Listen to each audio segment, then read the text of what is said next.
Tonight, as the British Transport Police send in the dogs. Just go that way! Vandals put their lives on the line. Drug dealers find there's no hiding place. Can you let us through the barrier, mate, please? When Charlie's nose is on the tube. What do you call that? Puff, yeah. And splashing the cash, the spaniel with a nose for ill-gotten gains. In this address, we've had a fantastic find. We believe in excess of £6,000.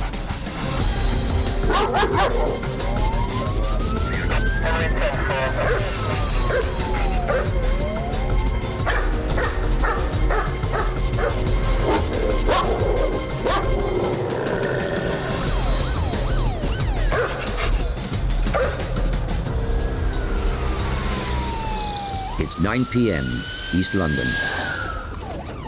PC Paul Wood is in a hurry. Oh dear me. This van isn't built for rallying, unfortunately. He's being sent to break up a fight at a tube station. PC Wood is a dog handler with the British Transport Police. In the back of his van, trying to stay calm, is his dog Duke. Duke is a 7-year-old German Shepherd who spent 5.5 years on the Transport Police front line, working alongside PC Wood. He's full of the zest of life. He loves working. From the moment he comes out of his kennel at home, he gets in the back of the van and off we go. More than 16,000 crimes are committed on London's transport system every year. That's around 45 a day, every day. It's going to be a busy night tonight. Just got 3 people fighting in the Booking Hill Upton Park train station. Being thrown around in the back of a dog van on the way to a fight is all part of the game for Duke. He's an experienced police dog, and on the way to the call, they get very excited in the back when the blues and twos are going on the police vehicle. You can hear them crying in the back because they know they're going to go and do something.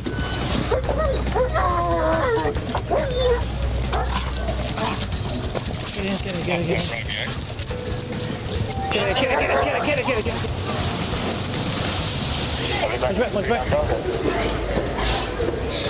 Right, everybody clear back now? Right, fine, Bob, get out now! Right, if you're not travelling, can you leave the station now, please? Go that way. Just go that way. Go there. One of these two.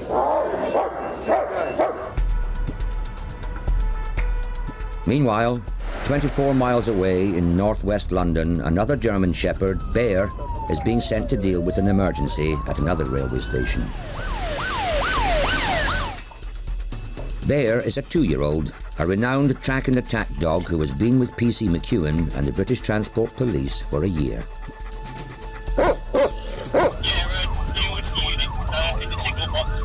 Bear and McEwen aren't heading for a fight.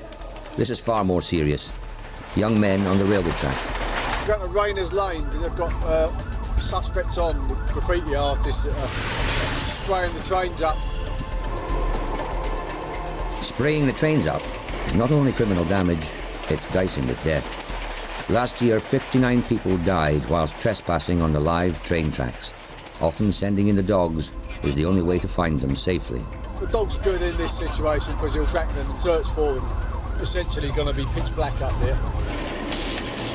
The problem is up there, live lines, we just do the best we can, really.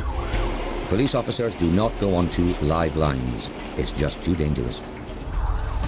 Great roadworks. Why do I have to dig everything up on a Friday night?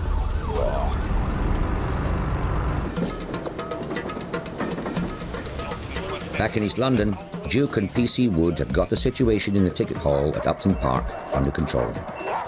Almost. When we got to that call at Upton Park, there had been a lot of commotion in the actual booking hall. A lot of people milling around, a lot of shouting, people being aggressive to each other. Oh, from any transport. There's another one, the tree. There is One man is trying to help PC Wood, but Duke hasn't cottoned on yet. Yeah, run away. Oh! Sorry, mate, sorry. He was waving his arms around at the time, but he got just a little bit too close. Duke doesn't discriminate whether that guy's an innocent party or is actually to do with the actual offence taking place. Try not to wave your arms around too much. The man wasn't involved in the fight, but he knows what caused it. but he has tried to manage. He has managed to run away. And where is your money? Yours in my pocket. What's happened? The two guys in there have attempted to steal some money off the young guy now. So those two have been arrested on suspicion of theft, but there's three of them. We can't find the other guy at the moment, but apparently they're at the front of the station all the time, gambling. Hopefully, when you get down to the police station, we'll be able to find out who the other person is and get him nicked as well. Everything remote unit, switch up Mile End underground station on a grade 1 call, 5 on platform 4, 2 persons involved. Yeah, if you could start making your way, that would be appreciated. Another one. Tonight's going to be busy. There's another punch-up going on.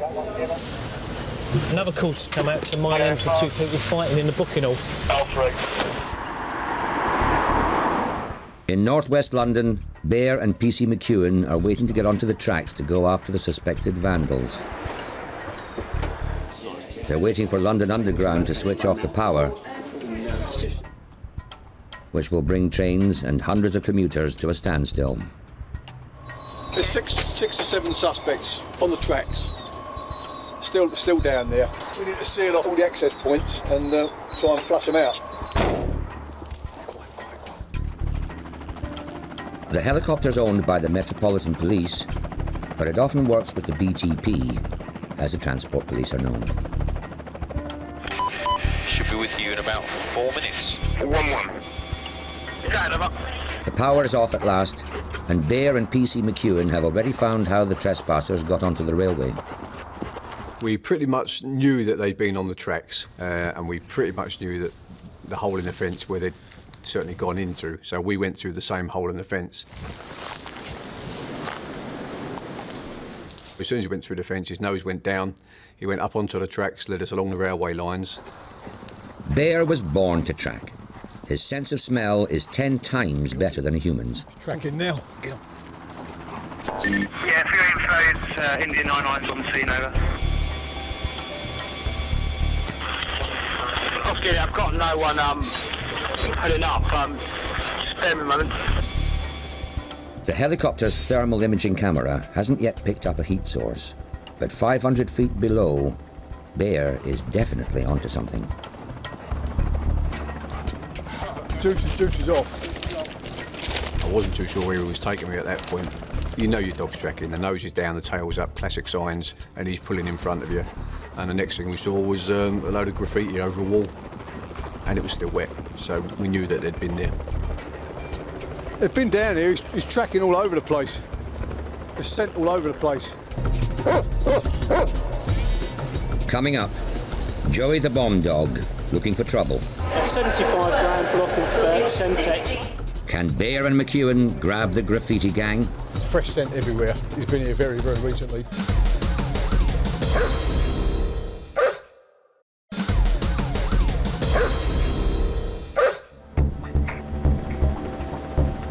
In northwest London, the search for a gang of 7 suspected graffiti vandals continues, with Bear, PC McEwen and a police helicopter in the lead.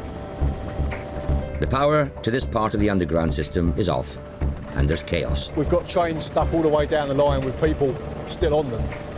They've been there for upwards of nearly an hour now. Worse still, there's no sign of the trespassers, but Bear is still on their trail. There's fresh scent everywhere, which basically means that he's been here very, very recently. He brought us up to this graffiti that they've obviously done, and it's now down to we working in conjunction with the helicopter. If they've gone to the ground anywhere, they'll tell us. 300 angry commuters are marooned on the tube trains, powerless, waiting for the police to find the men. Back out for Indian 99. We've got the blue lights visual with the BTP.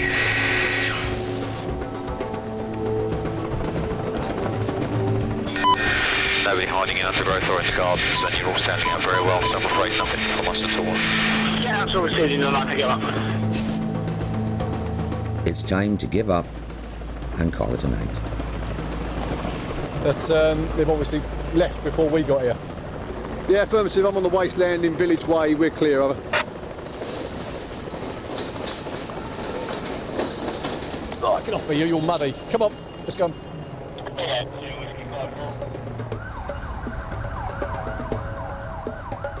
Back in East London, PC Wood hasn't found a fight to deal with, but he has come across what looks suspiciously like a dangerous dog. Another Transport Police dog handler is with him, PC Curran White. A man and his dog has been stopped for travelling without a ticket. Is he chipped? I just bought him. You just bought him? 2 weeks ago. 2 weeks ago. They thought it was a Labrador, they thought. Just bought him 2 weeks ago. In my opinion, this dog is a Section 1 dog under the Dangerous Dogs Act. So I'm going to make a quick phone call. PC Curran White's opinion matters. She is one of only 3 BTP handlers trained to identify dangerous dogs. She believes this is a fighting dog, a pit bull. The dog, in my view, is a Section 1 dog. Do you understand? Do you understand what I'm saying to you? Yeah. Right, there's a certain sort of culture where these dogs are either used with fighting dogs or they're used as some sort of trophy dog that groups use. I don't use them in fight. Yeah, which is, you know, and that's why it's been seized, all right? The 1991 Dangerous Dogs Act enables PC Curran White to take the dog away and lock him up. But there are ways the man can get him back if he pays attention. Hello? Are you listening to me? Yes. Don't you want your dog back? I'm listening. But you don't look like you're paying much attention to him. I'm trying to explain what's going to happen with him. Right? I'm feeling don't just take my dog. Right, he's going to 2 weeks ago. He's going to the kennels. Okay, you're feeling rough. And he's going to go to the kennels. He's going to be reviewed by an expert who will decide whether or not he's deemed to be a danger to the public. It'll go to court and you can apply to have him back. For the man, it's not okay. The police officers have come and taken my dog because they thought it was a fighting dog, which weren't the case because I just got him 2 weeks ago. I got him as a Labrador, and I think he's a Labrador. He doesn't look like a pit to me. I'm not the sort of person that'll put my dog into fights and stuff. He's not a very, very happy bunny at the moment, but I wouldn't be either if I had my dog taken away. But young guys have them as like a status symbol, and they take him out onto the street with them. But in the end, it's a dog that ends up suffering because if it is a pit bull, then he ends up being taken away, and the worst case scenario, they end up being destroyed. Until the dog's case is heard, he will be held in custody.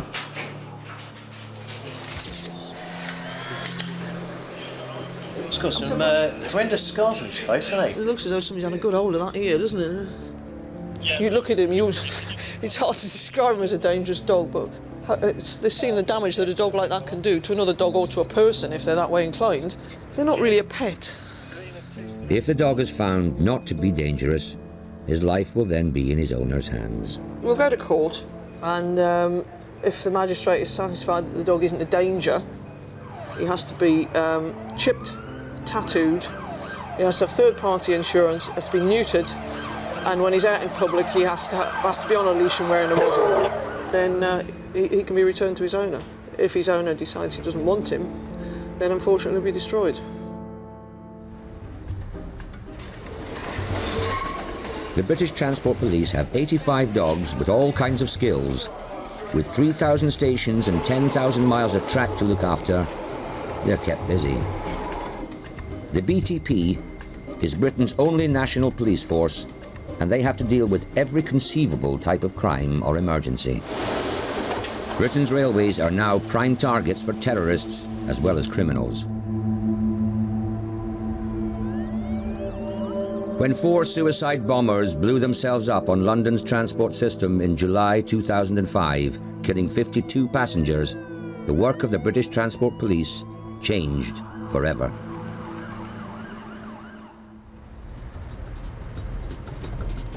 Liverpool Street Station, central London. The order has been given to send in a dog. Come on, Joey Joe. Not just any dog.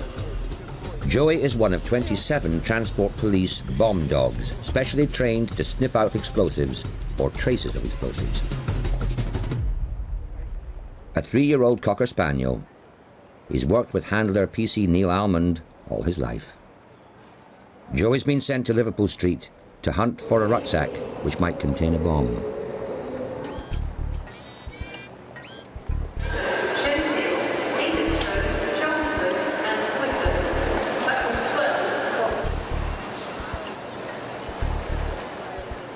Joey's nose has over 200 million scent receptors. We humans have only 5. They enable him to filter through thousands of different smells a minute to rapidly home in on the one he's looking for. See the indication there? He's static, he's not moving, he's looking for me to give him praise. Good boy, he's a clever dog. Good lad.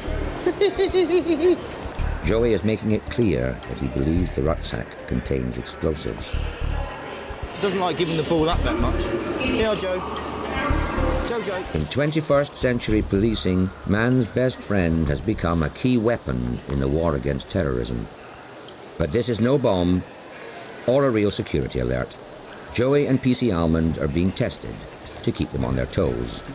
The bag has traces of Semtex explosive. The whole idea of this exercise is for our dogs to receive training within the environment that they're working in. It's ideal for the dogs to have a find on the station. Come on, Joe. Exercises like this happen all the time in every major railway station. Rarely are the public aware of what is going on around them. The police believe this is the only way they can keep their bomb dogs and their handlers on top form. It gives the handler confidence that in reality his dog would find some explosives if they were there, and it also gives the dog confidence that as he's searching bags he might well find something. In this case it's a 75 gram block of Semtex. Good lad.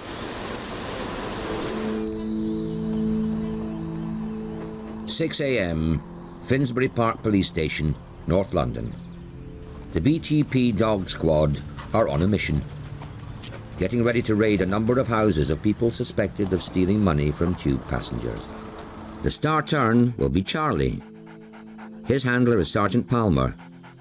Springer Spaniel Charlie is 3.5 years old. He's the first dog in the British Transport Police to be trained to find cash.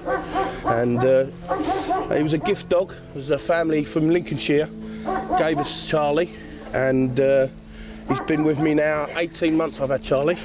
But before he can start work, Charlie's nose has got to be tuned to make sure he gets the right notes. We've got some money that we've trained with. We're going to hide it in the police station, get Charlie to find that. Money we're going to use is money that we get off the Bank of England, and it's real money, but it's all been cut up so it can't be used. Okay, we've got £50 notes in that one, £20 notes.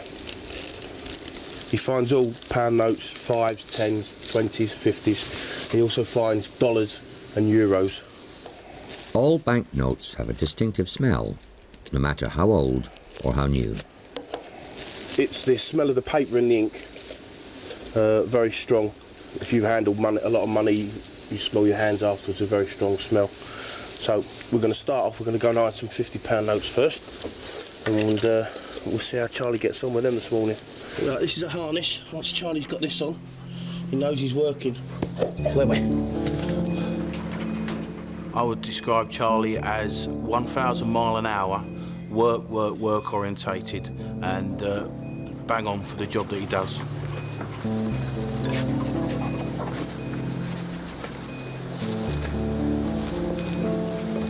Good boy, Charlie.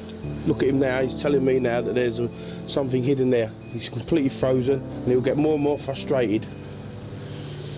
And then his reward for doing that is, "Whee! Good boy, Charlie! Good lad." Like all police dogs, Charlie is trained by the reward system. Find the cash, and you get your tennis ball. He's run around like a lunatic, and eventually he's got the scent. Once he's got the scent, you can see he's frozen over where it is, and he keeps in there nudging as if to say, "Here it is, Dad, here it is, give me the ball, give me the ball." And there's his reward for it, look. In South London, PC Wood is also on a mission, and for once, he's without his German Shepherd, Duke.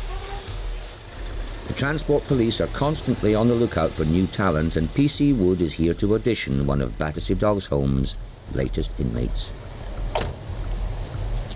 We get contacted by Battersea Dogs Home occasionally when they feel that they've got a dog that's suitable for a course. And today I'm here to look at a little Springer Spaniel. Over the last 5 years, 40 BTP police dogs have come from this famous rehoming centre. German Shepherds, Collies and Spaniels, working dogs who relish life with the police. Hello. Oh. What's his name? Well, this is Jerry. How old is he? He's 1 year old. You're a lovely boy, aren't you? Springer Spaniel Jerry was abandoned by his owners after chewing up their furniture. And he's got plenty of drive and wants to play all the time. And also he won't let go of the ball, which is ideal for us because the training that we do is all play and ball orientated. Springer Spaniels naturally find and retrieve game as gun dogs. Transferring these instincts to a tennis ball and learning not to eat furniture could mean a second chance for Jerry. I think it'd be absolutely ideal, wouldn't it?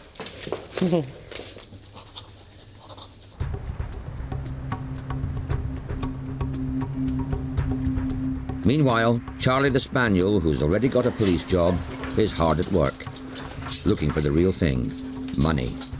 No more nose tests, the raids have begun. Stand still, stand still. Well, we're just starting the search now, just giving Charlie a bit of a buzz round, keeping him on the lead because there's so much about. So if I let him off, he's just going to knock everything all over the place. He's looking for the centre cash. 2 houses are being targeted at the same time. Charlie will be used to search both. The occupants are thought to be money launderers, experts at concealing cash. People hide things in really peculiar places, and that includes fridges, freezers, washing machines, backs of tellies, and including babies' nappies. No, okay.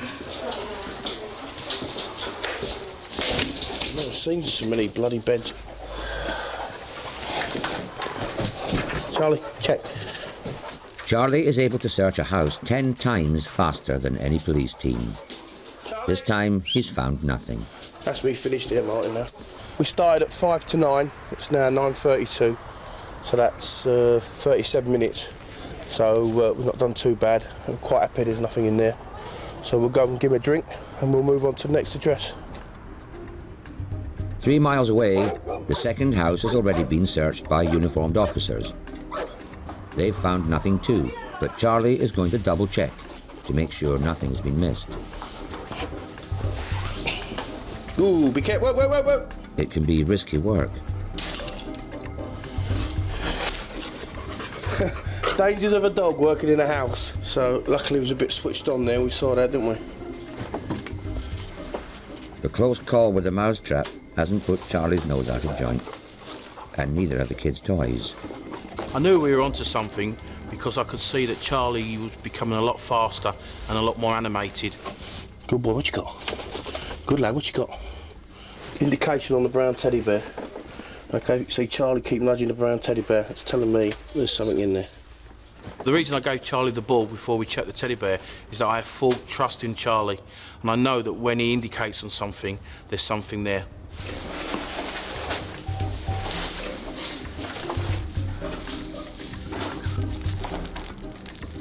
It would have been extremely difficult to have found the money without Charlie, but it required Charlie to use his nose to dig down and actually indicate inside the teddy bear, so a lot of people wouldn't even bother looking inside the teddy bear. Great result in here. We've done 2 addresses this morning, but in this address we've had a fantastic find. We believe in excess of £6,000. The man's been arrested on money laundering, so it's a great result for Charlie. So we're finished now, back to the police station, cup of tea, nice big bolio, and give ourselves a pat on the back.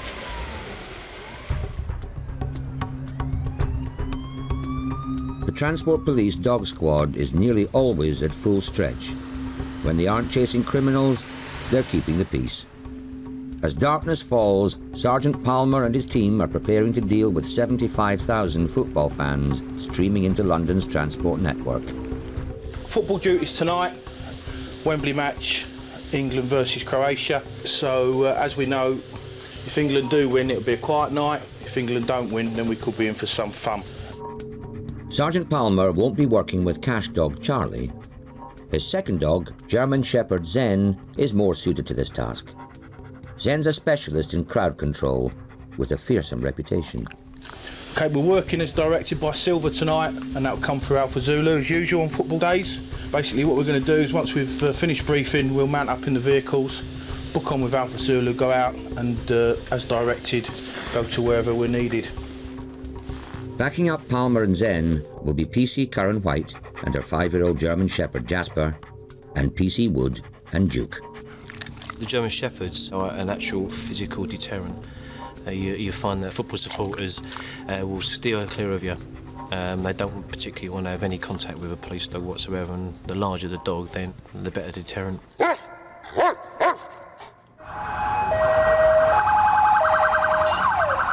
Sergeant Palmer's team won't be going to Wembley yet.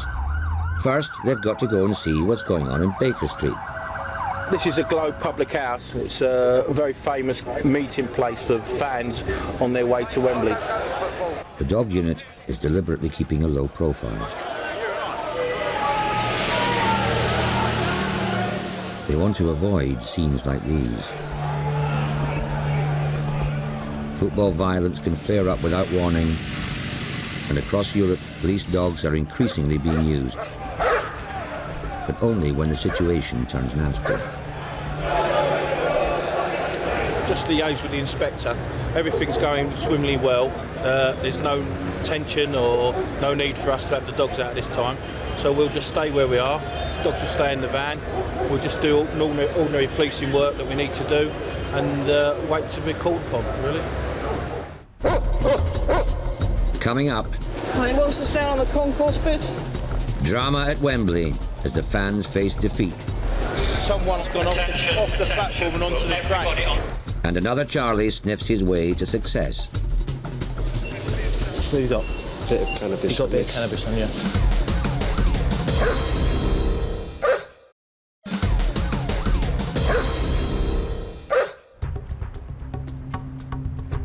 At Wembley Stadium in northwest London, England versus Croatia has ended the way the Transport Police hoped it wouldn't, an England defeat. Now German Shepherds Jasper, Duke and Zen are on high alert, with their handlers fearing the worst. Disgruntled fans are already converging on the underground station. So how many have you got here? I've got 3. Our main problem here is here, isn't it? Right, so I'll put... Can you put 2 here? Yeah. We'll keep the other one over the back there. Over there, please. Yeah. He wants us down on the concourse bit. All right, okay. Okay. Yeah. An estimated 75,000 fans are expected to use the transport system to get home. And to make matters worse, it started to rain. Be quiet. The dog squad knows it takes only one troublemaker to spark a full-scale riot, so they take no chances. When the crowd is getting too close, you never know if somebody's going to attack you out of the blue, sort of thing. And that's why they get so excited, because they're keyed up for it as well. A tube train only takes 1,400 people. There are now tens of thousands of fans in the station. So the station's now at full capacity. So to clear the station of all people, we hold the fans there.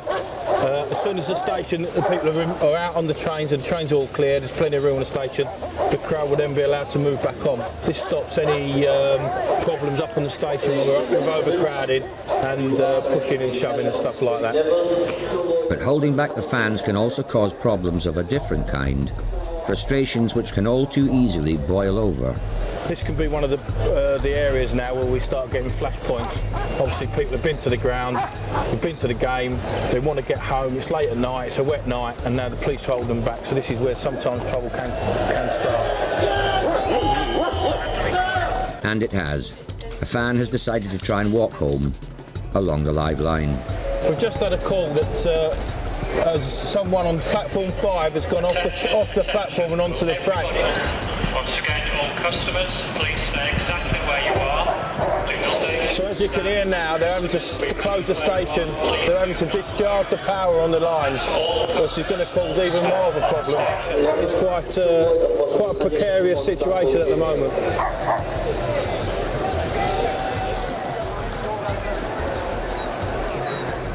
As the dogs watch the crowds of frustrated fans, other officers must go after the man on the tracks.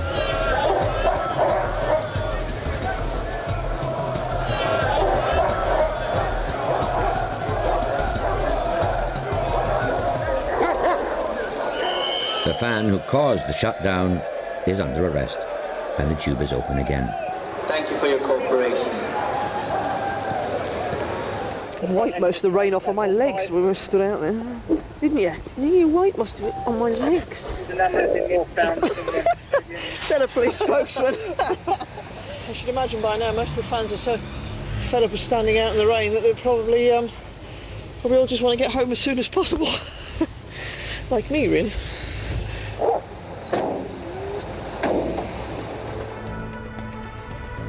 As a new day dawns, the Transport Police launch a crackdown at many of London's underground stations. They're after drug dealers and users who have been making life a misery for law-abiding travellers. PC Wood is at Becontree in the East End, not with Duke, who's off duty, but with his second dog, Charlie. Charlie's 5. PC Wood got him from Battersea Dogs Home. He's a border collie with a nose for drugs, especially in a crowd. So, mate. Right, mate, I'll just explain to you, okay? This is a passive drug dog. He's trained to account people come into contact with drugs, okay? Dog do the indications. So, have you got anything you should have at all? Yeah, mate. What have you got? Bit of cannabis. You've got a bit of cannabis, haven't you? All right, mate, just come over here. The quantity of drugs found doesn't matter. This operation is sending a message to those who think the police have gone soft on drugs for personal use. Can you just explain to the charges? The dogs have given an indication on him. That's right. The drugs dog come over there and indicated that you may be in possession of drug paraphernalia or substances. What's that? What do you think that is? What do you mean? What do you call that? Puff. Yeah. Cannabis resin. Cool. It's still an offence to possess cannabis. Right. If you're aware of that still. So you said 2 indications on the people that are coming in through the station here. Both of them have got, I believe, cannabis. There's a guy over in the corner that's been searched. He admitted that straight away he's got cannabis. And the guy over there, he's said that he had a couple of joints. He's also got a lock knife and some other stuff as well. So it's 2 really good stops at the moment. You're having a great afternoon, you are, aren't you, eh? Aren't you? While PC Wood is having a great time, PC Curran White is a worried woman. She took time off after the England-Croatia game, and while she was away, 5-year-old Jasper, her track and attack dog, collapsed and almost died. They operated him yesterday afternoon. When they did open the stomach up, they found that the stomach was actually very badly damaged. Parts of it effectively were dead, not to put too fine a point on it. The next couple of days are going to be critical. You poor, sad old boy. Honestly, can't leave you for 5 minutes, can I? He doesn't look too happy, but at least he's here, which is considerably more than I was expecting this time yesterday. Oh, poor old beggar. Jasper suffered what is known as a stomach torsion, common in breeds like German Shepherds, and fatal in a third of cases. Jasper is now in intensive care. He's probably looking better than he feels.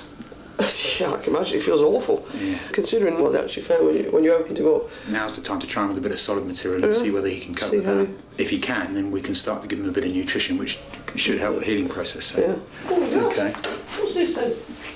In order to heal quickly and heal properly, he needs nutrition to help him to do that. Now, he can borrow nutrition from his body for a while, but if we can give him extra, it just helps the healing process work much better. So this is a test, really, to see what he'll eat. You've got to eat something. You do.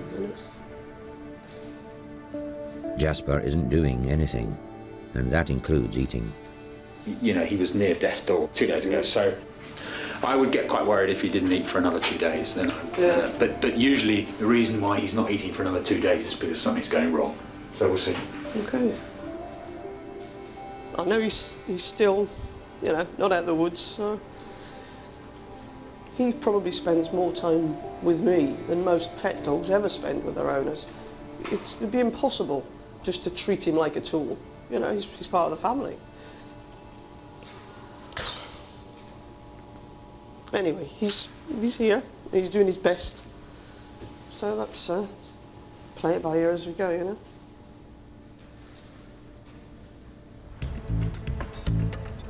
In East London, Charlie and PC Wood are still on the prowl in Becontree Station. It's the rush hour, usually for drug dealers as well as commuters. Stand still, mate, please. Just to explain to you, okay, this is a pastoral drug dog trained to indicate on people coming in contact with drugs, all right? Dog's giving an indication of yourself. Just speak to that police officer there, mate, all right? Thanks, no one with a bit of cannabis on him. Well, his sense of smell is really, really good. And he has indicated on people that have been sort of like 6 to 8 foot away from him, so he's still got the essence of where they're carrying.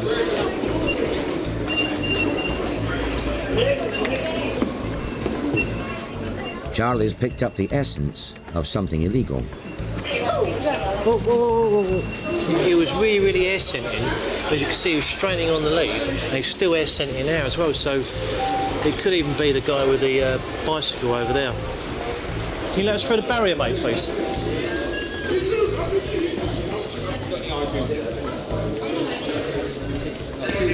That's a good boy. All right, mate. Yeah. You got anything on you at all?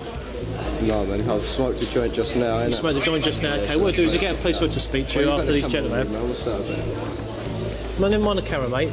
You're speaking to me. Can you just deal with this guy after he's been dealt with by the revenue here?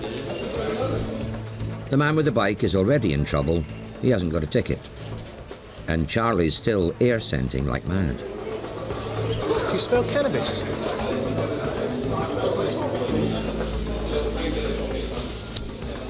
You clever boy. What's happened here is someone's discarded a joint down there on the floor. So now we're talking about, I don't know, 15 foot. So all the air scenting was because of the joint down there. It could have belonged to the guy over there on the bike. You good boy, aren't you, mate? Oh, Charlie's a good boy. Charlie's a good lad, aren't you? PC Curran White's dog Jasper is making a slow recovery. He's out of intensive care, but not yet out of danger. I see what he's doing. And we can sort that out for you, isn't there? Okay. Jasper! Hey, big man, how you doing? Well, you look a lot brighter, don't you? The vet who performed Jasper's emergency surgery is here to check up on his patient. Soon we'll know how things are. Here we go. May not send him home for the weekend. We'll see. All right. Patience. Jasper's eating could be a sign his stomach is working properly again. You're a clever lad, aren't you? You know, when I found out how ill he was on Tuesday, I was in pieces, big man. You're looking pretty good, son, aren't you? Eh? That's a boy. Cautiously optimistic, I think, is probably the best expression for the moment. I know he's not out of the woods yet, but we're getting a bit step by step. For Jasper, there was no getting there. Within hours of PC Curran White's visit, he collapsed and died, aged just 5. With an older dog, you know, it's sort of my retired police dog. He was ill and he eventually had to be put down. With an older dog, you expect it, but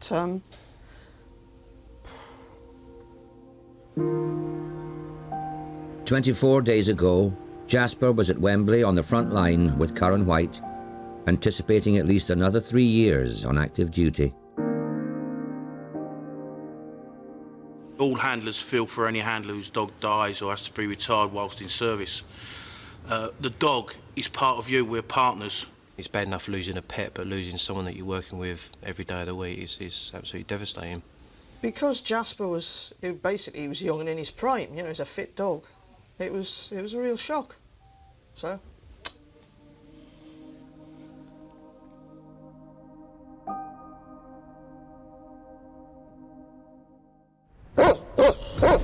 Coming up, Rafa the drugs dog, named after the Liverpool football manager, scores big time. And PC Curran White meets a potential new partner. Having another dog to focus on makes it a bit easier.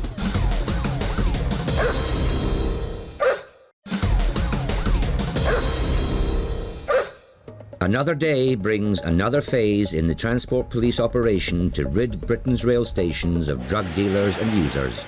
This time, it's the turn of Lancaster in northwest England.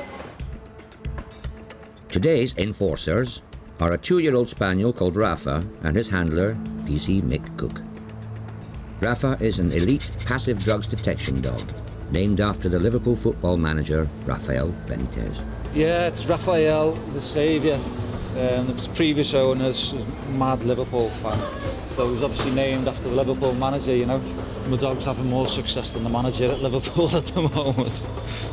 Success for Rafa the dog means only one thing: identifying people who are carrying drugs or who may have been in contact with them recently. Hello there, it's police drugs dog going home, yeah. Thank you. Hello there, what's your... When Rafa smells drugs, he goes to the source and stays with it. Right, this police passive drugs dog, okay? He's giving an indication on you. You're going to have to speak to one of my colleagues, okay? Yes, good boy. Sorry, can you just stand still for me, please? Let the dog walk past you. Yeah, sorry, he's giving an indication on you as well. You're going to have to speak to my colleague here. Okay, good boy. As we're getting up closer to the couple there, Rafa starts pulling, you know, towards them. Yeah.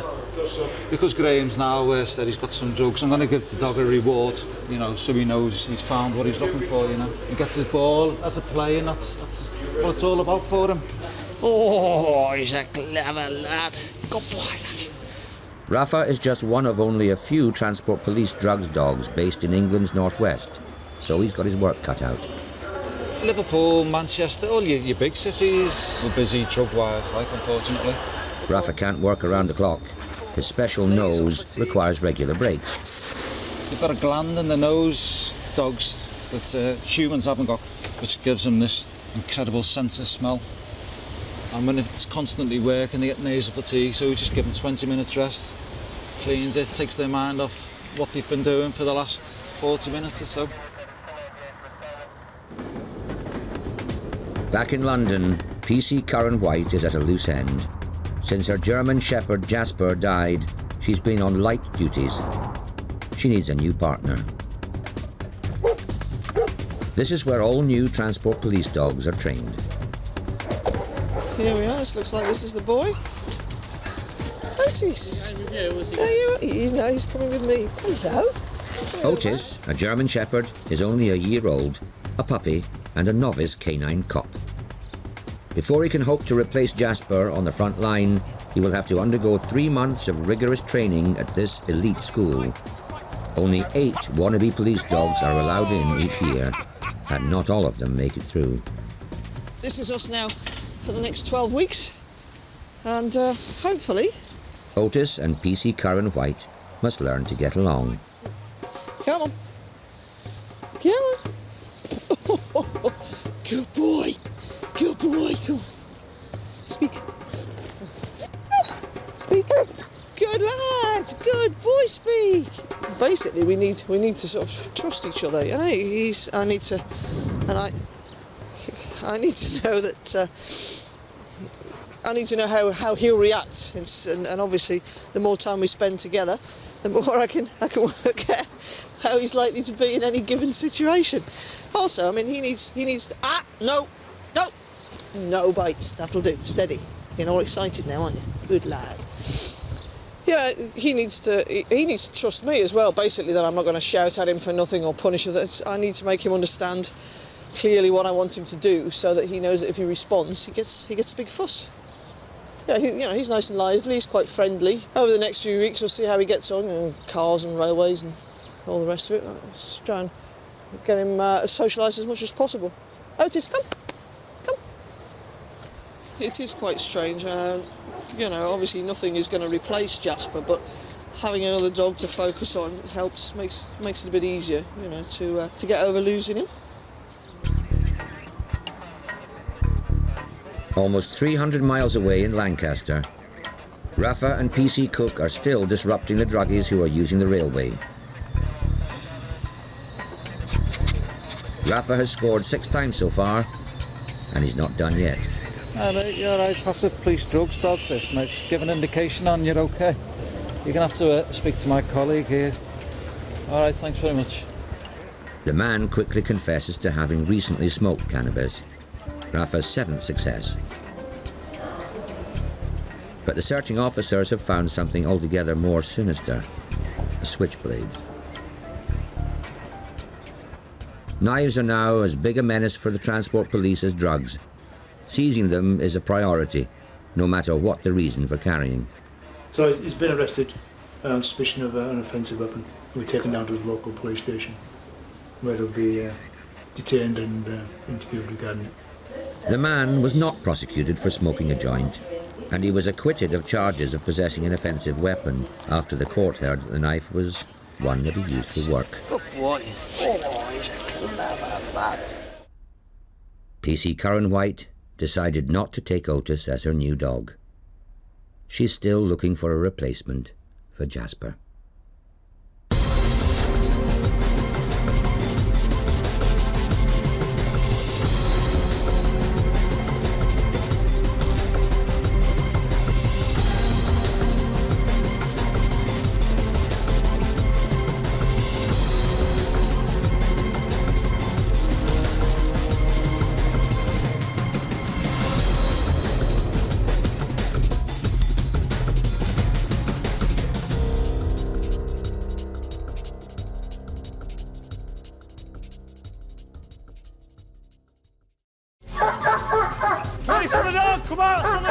Tonight, as the police in Manchester send in the dogs, the fight against car crime, how they've survived this crash, I have no idea. the war against terror, consequences of missing or doing something wrong would be disastrous. the pressure mounts, explosive situations, I've got a sign, All right, all right. cleaning up the streets, with no margin for error. Get him down!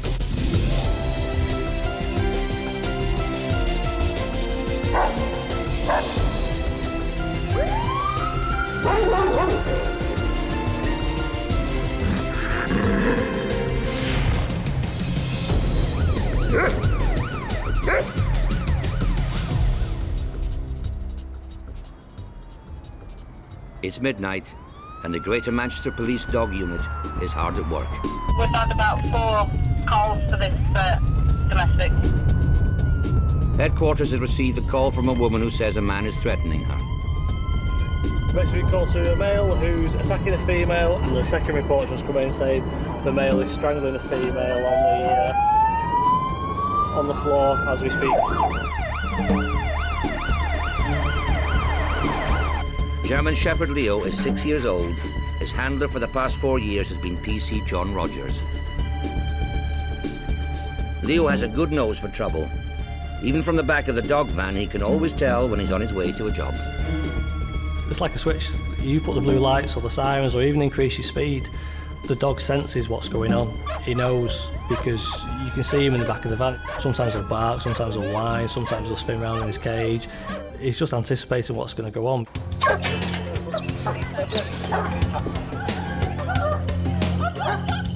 Other officers are already at the scene.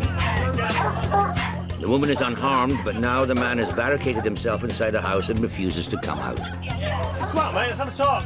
Listen, mate. No, right, listen, mate. Just come to the front door. Just come to the front door, we'll have a chat. Just come to the front door, mate. Just nice and... No, listen, mate. No, the dogs don't. I don't want to hurt your dogs, right? So, you know, right? So do us a favour, come to the front door, right, open the door, turn round, and we'll have a chat with you there. All right? What's your name, bud? I've got a sign, All right, mate, all right. He threatened he had a sawn-off shotgun in the loft, and he threatened he had a 9mm. I'm shooting 9mm as well. I'll shoot you up, mate. You don't come to my door. Chase, do us a favour. You could tell he was intoxicated, you could tell he was agitated, and you could tell he was quite threatening. Yeah, he's saying he's got a shotgun in the loft and he's going to shoot us all. Can we get ARV down here with taser at least? I've got him talking at the window, and if we can get him taser at the window, we can detain him. An ARV is an armed response vehicle. This is as serious as it gets.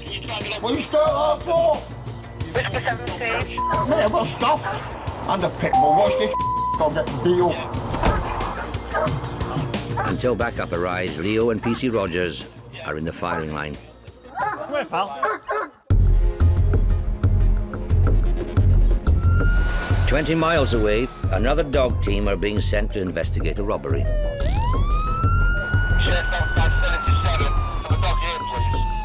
Yeah, I'm en route. The closest dog unit is Riley and his handler PC Gareth Greaves. We've had a spate of personal robberies tonight at knife point. 2 females and a male offender have been going around the division committing robberies on single lone females. The suspects heard the police sirens and they're on the run. Riley's expert nose is needed to sniff out their trail and try and find them. 4-year-old Riley is a German Shepherd. The police use them as general purpose dogs. When he started working with PC Greaves 4 years ago, they were both new to the unit. He's PC Greaves' first police dog. They say your dog takes on your personality, so if I was going to explain Riley, I'd say he's cocky, confident and not scared of anything. The other officers at the scene suspect the robbers could be hiding in the gardens of a council housing estate. The fastest way to find them is with Riley. Riley's nose is 10 times more powerful than a human's, and it's taking him and PC Greaves on a backyard assault course.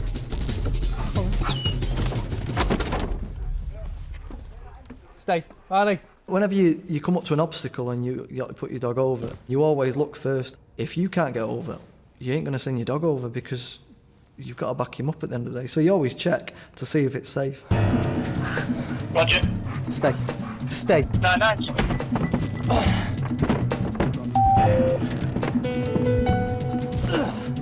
Riley is definitely onto a track. Just these footprints on there. Right, keep going down, mate, the way I went. They're going over gardens, mate. I've just found fresh footprints. Someone could just look at Riley and they'd just see a dog running around. Like, what's he doing? He's just running around. But you notice other things, little telltale signs like, oh, his tail's just gone up, his heckles have come up, he's turned sharply. As Riley and PC Greaves follow the telltale signs, other officers are surrounding the area to make sure no one gets away. That is, if any of the robbers are still around.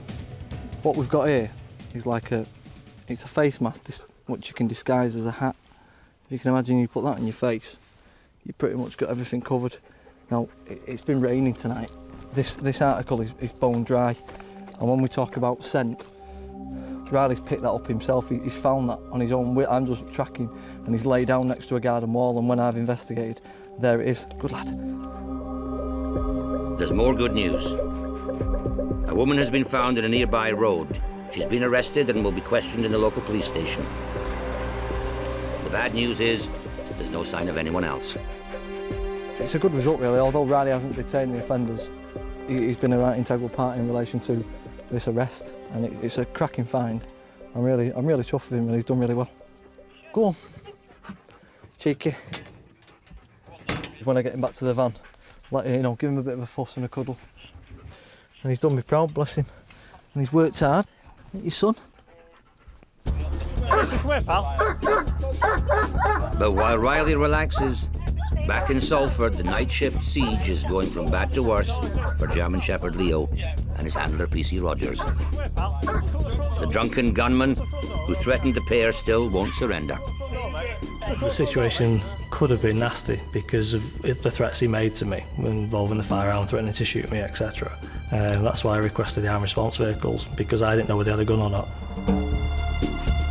Until the armed police arrive, it's up to Leo and PC Rogers to make sure the man isn't a threat to anyone else. Back over where the wall. Can somebody keep an eyeball on the front of the house? They'll both have to be on their guard. Coming up, the search for bombs. If you're on a threat search, you don't want to find. You really don't. And Riley's nose is at it again.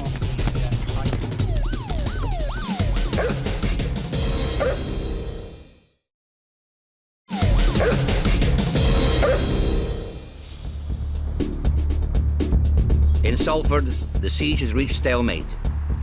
A man has barricaded himself into a house. He says he's armed and has threatened to shoot. German Shepherd Leo and his handler PC Rogers can't let him walk away. Listen, bud. Shoot everything off. Listen, bud. Shot off the shot, but listen, I'm not hurt the obsession. No, listen. He don't want to hurt you, and we don't want to hurt you. Right, so come front, let's talk about it. But when somebody comes right out in front of you, and you don't know if they've got the gun on them, you've got to deal with it. So the male is outside, see? I've got a shotgun here. Well, hey, I'm not lying to you. Not my name's not done. This is the first time the man has been to the front door. PC Rogers still doesn't know if he's really armed. If I could only see one of his hands, and I didn't know what was behind his back. And if he's in this agitated state, sometimes they don't know what they're doing. No, Jack, come out, talk. The armed response backup is still 5 minutes away. Leo and PC Rogers only have a can of CS spray.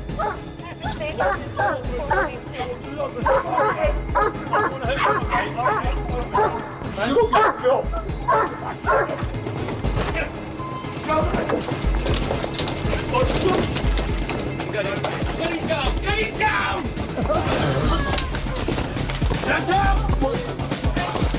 It's not only the man who's caught the spray. Get down the ground! Get down the ground! Put your arms on your back now! Don't get told! Arms on your back! Let's go, mate.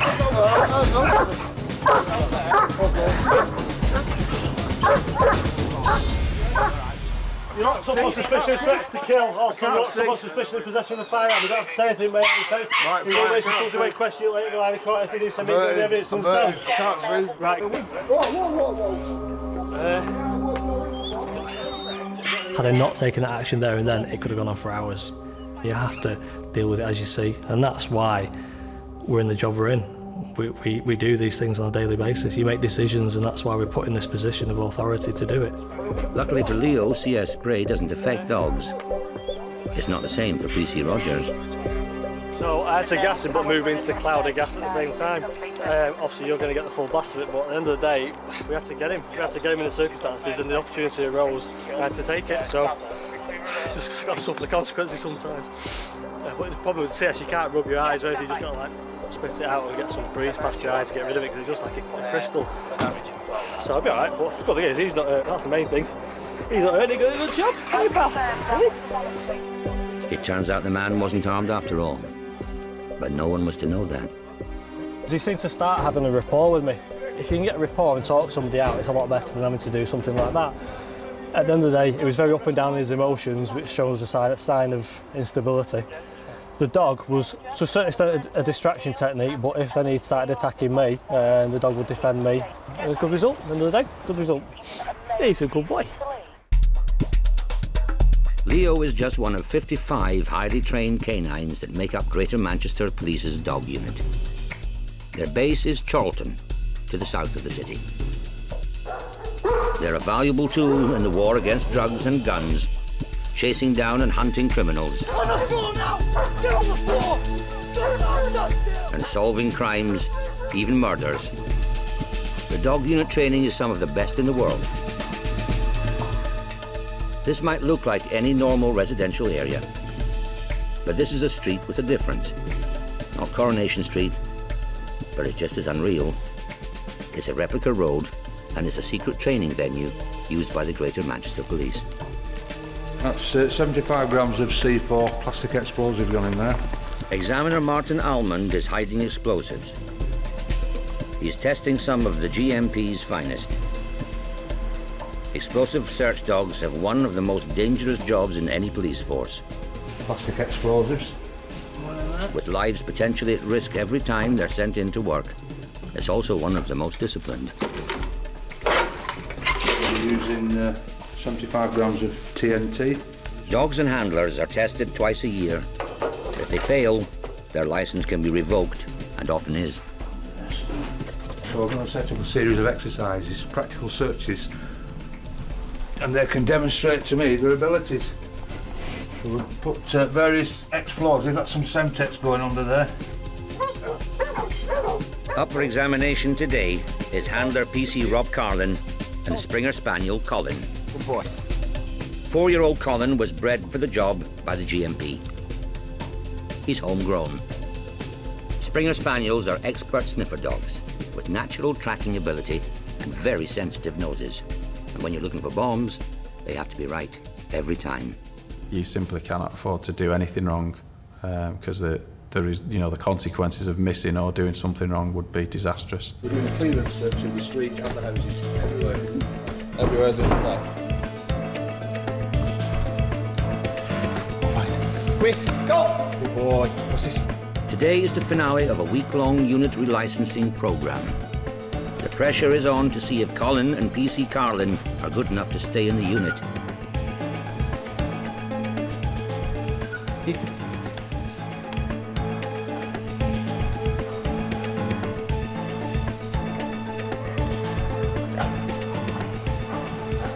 Yeah, have you got the find? That grid with a bomb in it? They're all trained on a passive indication, which is when they find it, they get to the source and they just freeze. You can't have the dog interfering with a hide.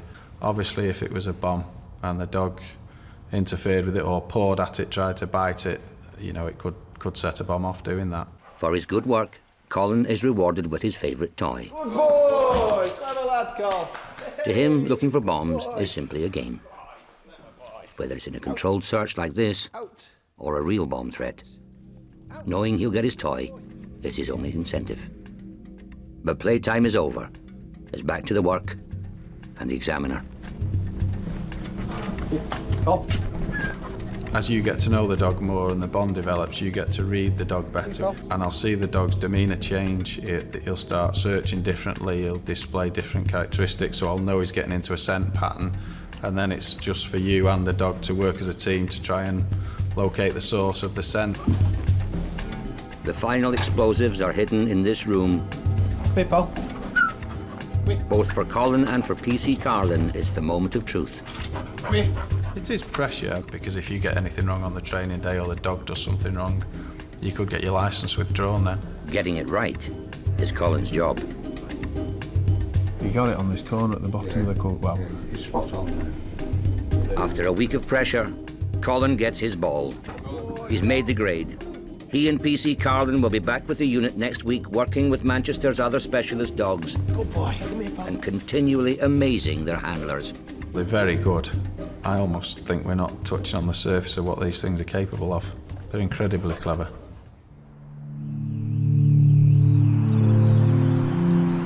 As Colin and PC Carlin celebrate, another member of the dog squad is also appreciating how good his canine cop life is. PC Rogers has fully recovered from his brush with the CS spray. Hey, buddy. He's been a dog handler for 12 years. Leo is his fourth police dog and possibly the best of the bunch. He's brilliant. He's one of the nicest dogs I've ever worked because he gives you so much back. Leo is a dog that works because he wants to work. It's all a big game to him and he enjoys it. And his temperament is superb. All police dogs need regular breaks, downtime.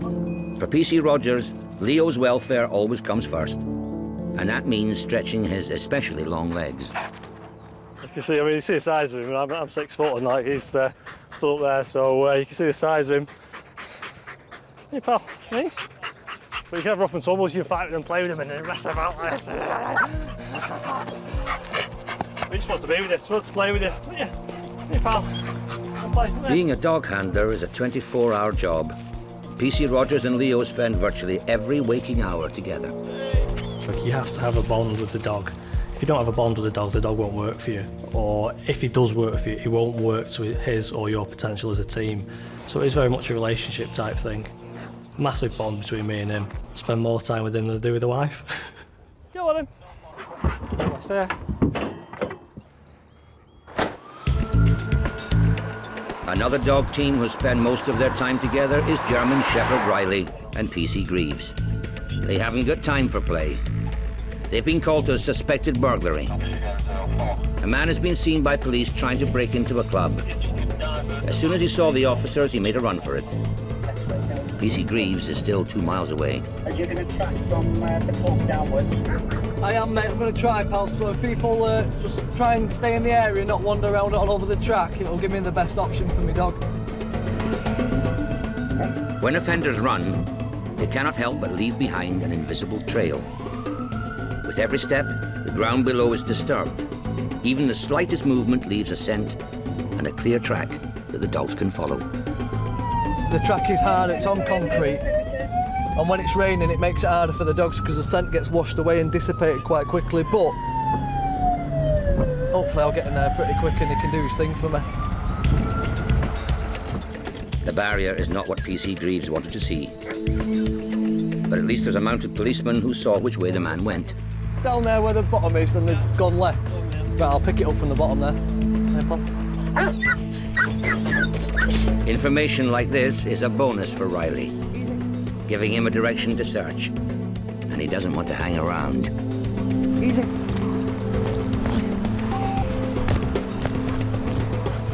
feel him tensing up from his body language. But I'm putting this on just to key him in a bit. It's concrete, it's been raining, so I need him just to concentrate and really get his head in gear so he knows what he's doing. Riley's harness is a trigger. As soon as it goes on, he knows to get on with it. He identified a route taken quickly, and you know it's a route taken by the people who've left that club because it's off the beaten track, it's not the streets, it's not someone walking on with a shopping. Riley is keeping his nose to the ground while pulling PC Greaves along at 12 miles an hour. Tracking is an extremely physical and mental for the dog. It's a hard thing for him to do. It takes a lot out of him.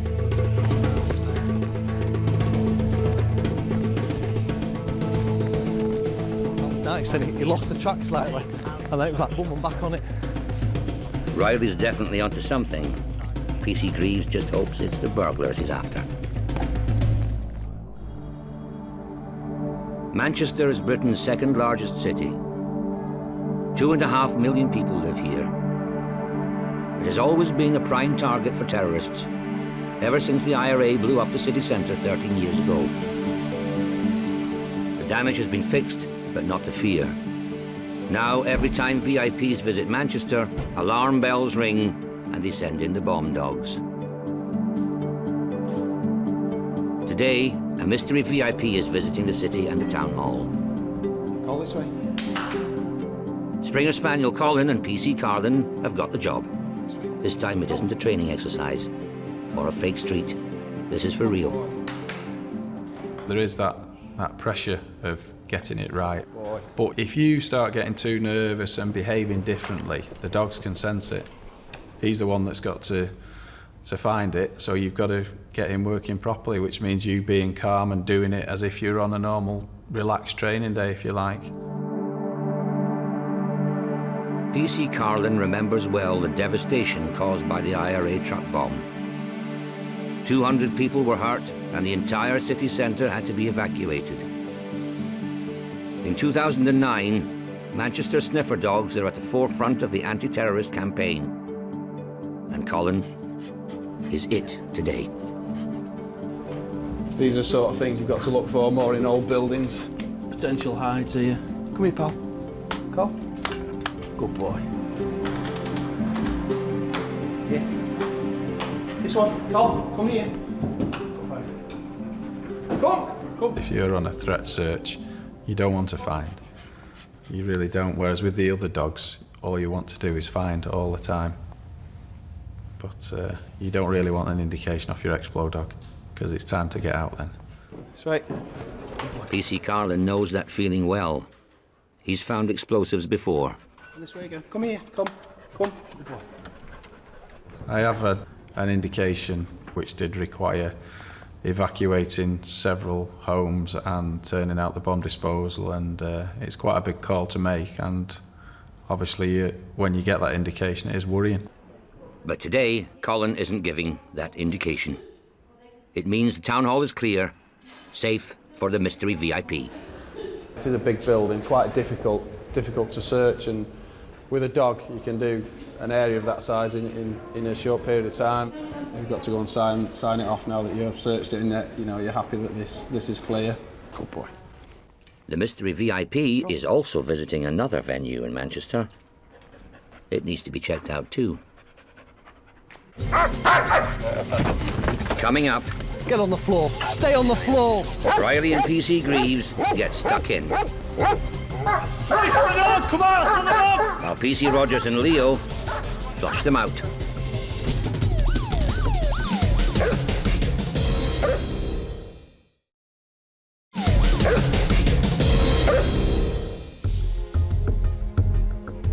In northern Manchester, the hunt is still on for the burglar who broke into a club before running off. Riley and PC Greaves have been tracking what they hope is the fugitive's scent for 40 minutes, and Riley is showing no signs of slowing down. They've covered at least 3 miles so far. Riley began to quicken his pace and he was pulling at the line a lot more, and I'm on something here. Why don't you? But there's a problem. The fence is just too high for either Riley or PC Greaves. He's like up at the fence, he wants to get over here. But obviously he's trying to figure a way in. definitely getting something on the other side of that fence there. There's just a hole in the fence here. I found a way in. Come here, pal. Actually, that, so you know, he brought me up to the, I think it's the old railway line. I'm not sure where it goes. What normal person walks along a railway line in the middle of the afternoon? Nobody. And in the distance, I saw a lad, and it was like, that's him. And you know you're like, that's him. I think I've just sighted him. And I've just seen a male in the distance, trying to get off the track. Stand by. It's too dangerous to let Riley off the lead near a tram line. But for their suspect, the station is the perfect escape route. This lad's going to jump on a tram, mate. There's a tram just arriving now, I can't stop it. I'll be going back into Manchester. Have you got any description of him, mate? Yeah, the description was late 30s, all black tracksuit with a hood, quite scruffy looking, about 6 foot tall. That's understood. In the distance, I've clocked the lad with tracking. He's seen me and Riley, and he's gone over the railway line. And it shows you what luck is. There's a tram arrived just as he's got here, and he's jumped on the tram and gutted. I'm not allowed on the tram with me dog. 10 miles away, Manchester sniffer dogs are still looking for bombs. The mystery VIP is soon to arrive, and this high school has yet to be searched. This time it isn't Colin. PC Carlin has worked him long enough, and the Spaniel's nose needs a break. The second that you think any nasal fatigue is starting, you've got to stop the dog. Because otherwise, if you're going into a room or searching a building with a dog that has got nasal fatigue, you've got the risk of missing something then. The first danger point is where the VIP will be dropped off, the school car park. Then after he's cleared this area, I'll be going in and searching the inside of the school, which will then be sealed prior to them coming in. Very few people know who's coming, even the fact that they're coming at all, until the morning, basically. I mean, the staff in there at the moment still aren't aware of who's coming, so it has to be kept that way, just for security, basically. Dog's shown a lot of interest in this dustbin, so what we're going to do now is run another dog over it. The other dog is Colin, with his refreshed nose ready for a second opinion.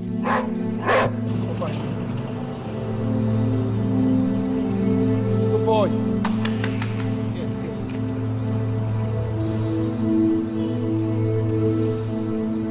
Colin's not shown any interest in that area, so the search team's going to take it apart now as a result of that. If we'd had 2 indications, we'd have perhaps been dealing with it differently. But the search team are looking at it now. The big worry now is that the classrooms still haven't been given the all clear. But Colin and PC Carlin are fast workers. Just as well, the mystery VIP has arrived. Home Secretary Jackie Smith, the Minister with responsibility for police and their dogs. You've got to trust the dog, you've got to trust your search system, the way you've done it. And you do have to sign it off at the end to say that, you know, you've searched it and there are no devices hidden in there. You know, initially when you start on the Explo side, you'd be watching the news at night, thinking, I hope I did it properly. And then when there's nothing happens on the news, then you know you're okay. In East Manchester, it's been snowing. It's come down thick and fast, making the roads treacherous. Riley and PC Greaves are in the thick of it. They've spotted a van being driven far too fast, going in the opposite direction. PC Greaves has moved quickly, but not as fast as the van driver. He's now at top speed and almost out of sight. X-ray Delta 2 urgent. You try and stop it, you flash your lights at it, and it quickly becomes apparent this person's not going to stop. Got a vehicle failing to stop, mate. Hazelhurst Road, Ashton Underline. As PC Greaves handles the pursuit, Riley is getting ready for action. The left onto Buxton Avenue. Eventually hit a road full of ice, anchored on its brakes, and of course it wasn't stopping. He was driving well out of his limits, and basically he just couldn't handle that vehicle. He lost control of it, it mounted the curb, and more luck than anything. It came to a stop without hitting anything. Excessive speed, mate. Stand by. Riley, stay. Stay. Riley isn't happy, sitting things out. Patrol, can we have some vehicle details, please? Vehicles stopped, mate. I'll get you straight in a minute. Give me your keys, mate. Do not move, right? I'm faced with 16 stone of angry man, wondering why I've stopped him, and then it quickly became apparent that he'd had a drink, a heavy drink. I'm alright, mate. Don't be smoking, pal. Why not? Because I'm telling you to, mate. Put your cig out, mate. Put your cig out now. I'm telling you, put your cig out. You got your last chance, mate. Put your cig out. Put your cig out. I've got to get the upper hand straight away, and it was quite clear to me what I had to do. He had to get removed out of that vehicle where he had the upper hand. He was sat way above me. He could have done anything to me. Get on the floor. Stay on the floor. Now. Do you understand me? Right? You're under arrest, mate. Section 4, Road Traffic Act. Stay on the floor or the dog is coming out of the van. Do you understand that? Shut up. Section 4 of the Road Traffic Act relates to drunk drivers and immediate arrest. But PC Greaves now has a dilemma. He can't get Riley out of his van without letting go of the driver and risking an escape or another fight. Strangely, it's not only PC Greaves who wants Riley on the street. His prisoner does too. No, you don't want me to let the dog out, mate, trust me. You want what? You won't do nothing to him, mate. If I start struggling with people, I can look back and Riley will be all over the front seat of the van, headbutting the window, because he wants to come and help me. You can see he wants to get out. It's not a case of he wants to come out and bite someone. He wants to come and help me. I'm part of his pack. Get on the floor, relax now. Lie flat on your belly. Now. Do you understand me? Lie flat. And PC Greaves' troubles are not over yet. Has someone requested a van for me, please, mate? Just haven't heard anything about it. So, where's it required? He's already called for a backup and a van to take his prisoner away. The sudden snowstorm has tied up all police units in the area. Greaves and his prisoner will have to wait in the cold, but at least Riley's warm. The snow hasn't yet reached Rochdale in North Manchester. A man is trying to force his way into a warehouse through the front gates, right under the lens of a security camera, setting off a silent alarm and bringing in the dogs. PC Rogers and his Alsatian Leo are on the way. Just to give you a progress check, I'm just going past Birch now. Patrols have responded to an alarm at a prisoner's premises. When they've got there, literally two minutes after the alarm came in, they believe somebody's still inside. The warehouse is huge. Inside are electrical goods, and that's probably what the thieves are after. The building is a rabbit warren full of hiding places and dangerous, unless you are Leo. Hey, son of a dog, come out, son of a dog! Last warning, come out, son of a dog! You shout a challenge to say to anybody inside the building, look, this is the police with a dog. Come out, don't be stupid. Where is he? Dog's been released, remain still and do not attempt to escape. And it's giving more than one opportunity for somebody inside to say, yeah, OK, I broke in here, the dog's going to find me, I'll give myself up and not risk any further consequences that might happen. No one's giving themselves up tonight. Leo will just have to keep looking. On the snowy streets of East Manchester, PC Greaves is still waiting for a van to take his abusive drunk driver away. And Riley is still in the driving seat. You can't hear your radio, you can't hear anything else, but you can hear your dog. It's a nice feeling, like knowing that there's something there watching over you and looking after you. Even with the handcuffs on, the drunken driver isn't giving in or keeping quiet. Understand that? I've got cuffs on! You twist them together! Relax. At long last, backups arrived. Come on, fella, we're getting in this van. Whoa, are you? Whoa, whoa. Apparently making a way around. Thank you, lads. But you? Poor dog. Just to kill him. The main thing is, we stopped him. He hasn't hurt anyone. He hasn't had a bump. He's under arrest. He's bothered. We get put with a lot of that. He was calling out names under the sun and never heard him before, bless. In Rochdale, the hunt for the man who broke into the electrical warehouse continues. Police have surrounded the building, so there's no way out for anyone inside. Leo's doing the searching, as well as looking out for PC Rogers. Your safety is of primary concern, and your safety of your dog. You are aware of what you could be facing inside. You've just got to do it in a systematic manner and know that if you did have a problem, the dog's going to be there to protect you.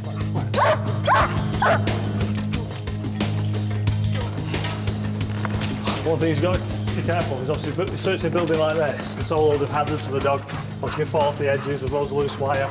Up here I'm just making sure I'm working on the lead so we don't do himself any injury. Good luck, come on.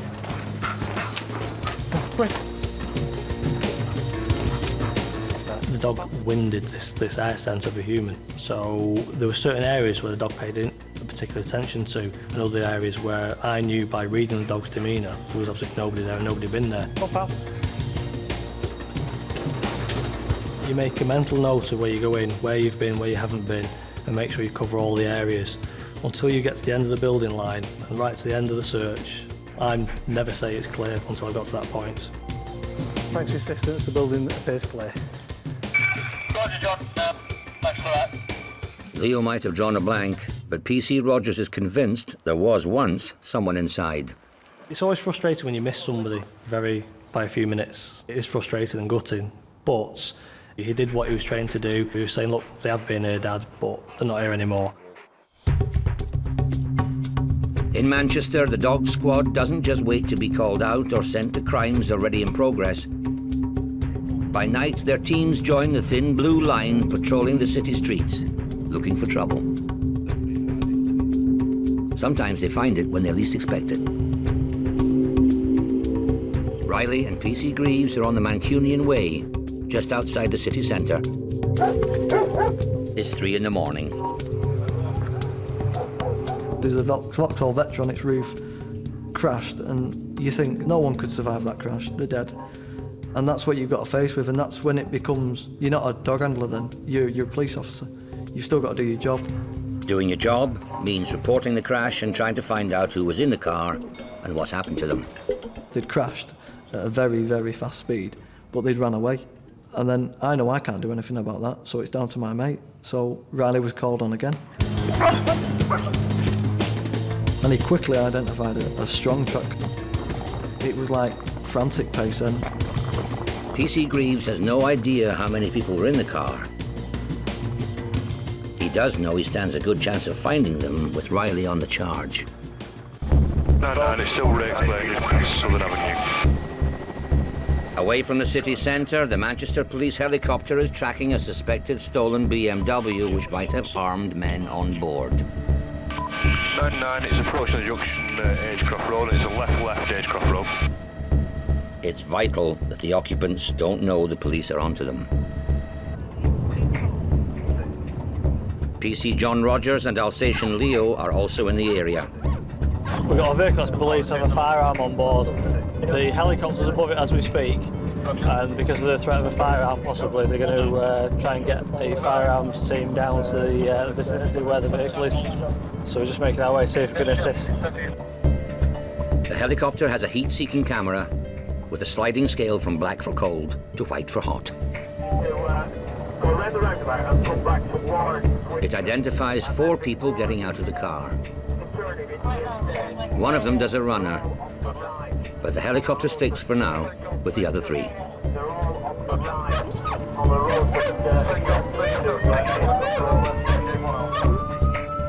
going to be King Borough Avenue here at the moment. X-ray Delta, you need to about turn. Where you were stopped at that junction, it's around the corner there. We work very closely with the helicopter. They can cover big areas, and if they find anything, they can direct us in. We've got a group of 3 coming out of the new estate onto Agecroft Road from a pathway.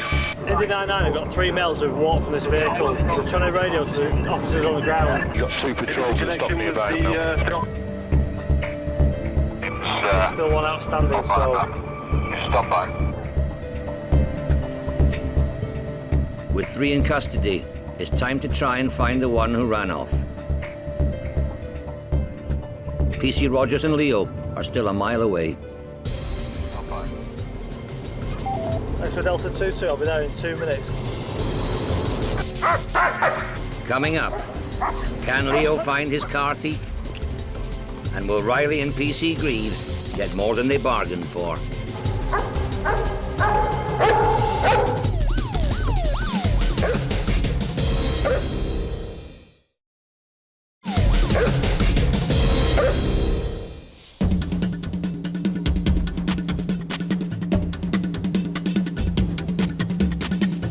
In the centre of Manchester, German Shepherd Riley is still after the driver of the car which lies smashed to bits on the Mancunian Way.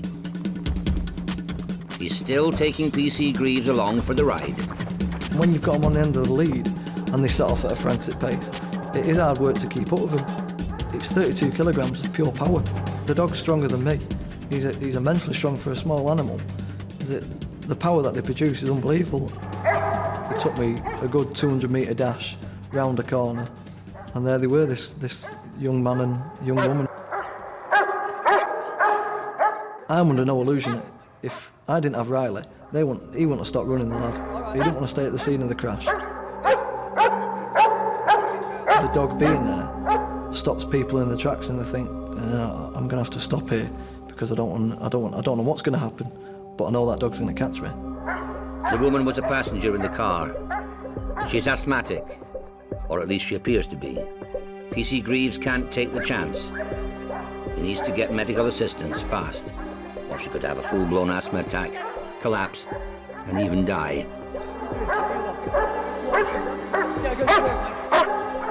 He can't let go of Riley to help, but his main suspect has an inhaler.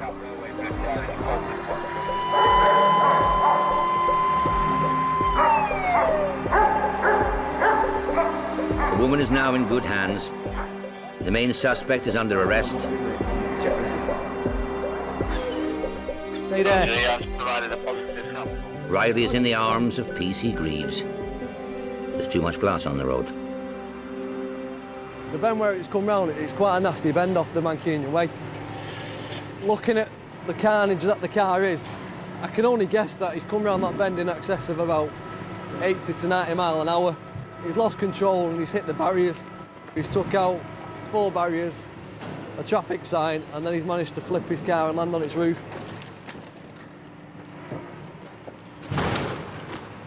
How they've survived this crash, I have no idea, but that's the luck of the draw. If that was you or me, we'd be 6 foot under now. Manchester Police Helicopter India 99 is 600 feet up, still working with Leo and PC Rogers as they hunt for the suspect who ran off from the stolen BMW. The helicopter had a heat source which showed where the offender or the driver of the vehicle had gone to, who we thought, again, potentially might have had a firearm. It's for Delta 8266 India 99 on 311. I'm at your 7 o'clock now, very low. No, just go back side of it, mate. Right, so your next one, please, John. No, come here. Right, slow down, John. You've got a car to your right. I believe he's in a wheelie bin on your side of that gable end. A wheelie bin is a favourite hiding place for fugitives. When the helicopter told me where the wheelie bin was, because their commentary was so direct, I knew exactly where it was. Even before I put my head over the fence, I knew where it was. Trouble is, the fence is too high. How can you get through there, mate? As you look at the gable end, John, go down the right-hand side of the house. Right. Well, don't go too far, mate. You're, that occupier that you were talking to, it is to the rear of his house, but it's on the opposite corner, the back corner of the gable end. To the back of that shed, on the other side of the fence. The Sky Cops might be sure they know where the man is, but it's down to PC Rogers and Leo to detain him.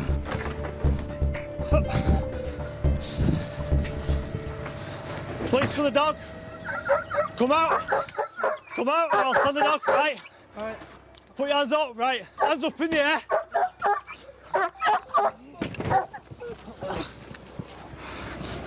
Right, have you got anything on you shouldn't have? No.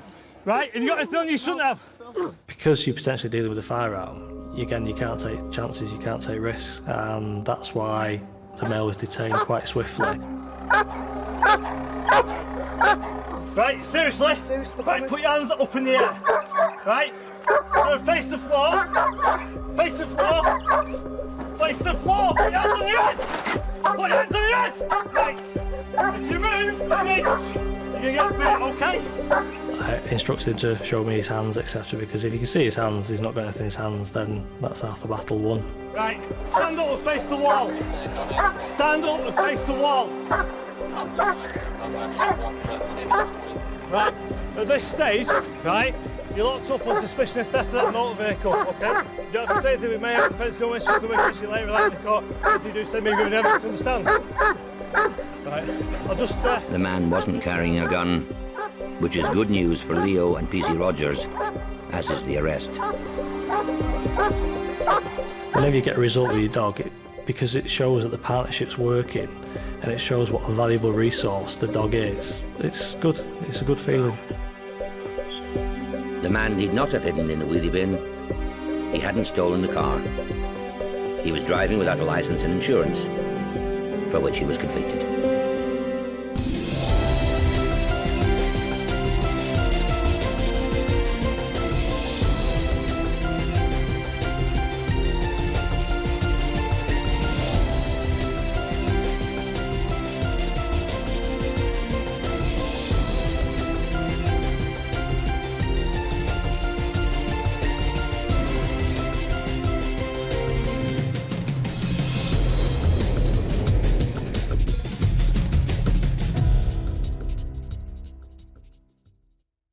Tonight, as the police in West Yorkshire send in the dogs, Zimba gets her man. No obstacles too great for Otto. What is it? Bella's after illegal drugs. In Wales, elite police dog Jack tracks down a killer. And tomorrow's super dogs, trouble in the maternity room. What we're going to do?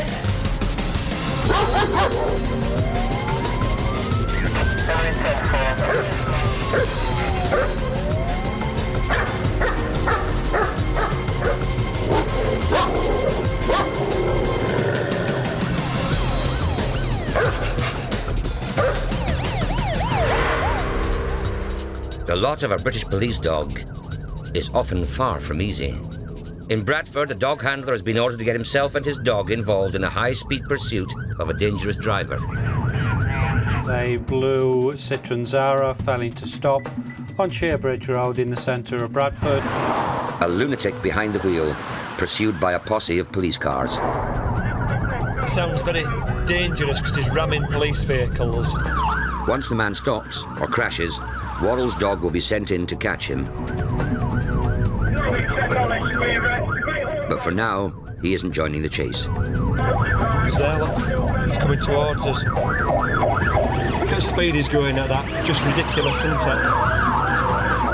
I found myself on a road where the stolen vehicle was actually being driven directly towards me. PC Worrell and the rest of the pursuing posse have no idea why the man failed to stop for the police. Only a fool would try and either park the vehicle broadside or try and head directly to ram the oncoming offending vehicle.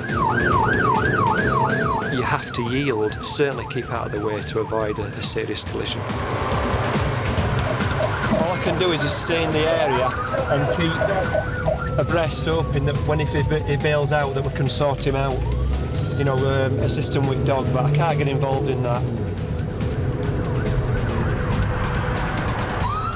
It's now becoming a game of cat and mouse, with a dog or two waiting in the wings. There he comes. I'm getting involved and getting out of the way. I just think he had no regard for public safety, probably his own safety. He was probably on drugs or alcohol or both, and he really didn't give two hoots about anybody. And that includes the innocent people of Bradford. The car was heading towards Bradford city centre, and being a busy Saturday night, it was a concern for all of us. Police commanders are now sending in more and more members of the dog squad, just in case. Also X-ray Delta 185, you're also shown code 6 in the area. 185, I'm in the area. PC Lawman and his German Shepherd Zeus are one of West Yorkshire's top dog teams. Zeus, who's 7 years old, is a dog squad veteran, as is PC Lawman. They've been together for 4 years. I'm on the outskirts of the city centre, so I volunteered to move in towards where the chase was happening. Try as I might, I couldn't latch on to the following group.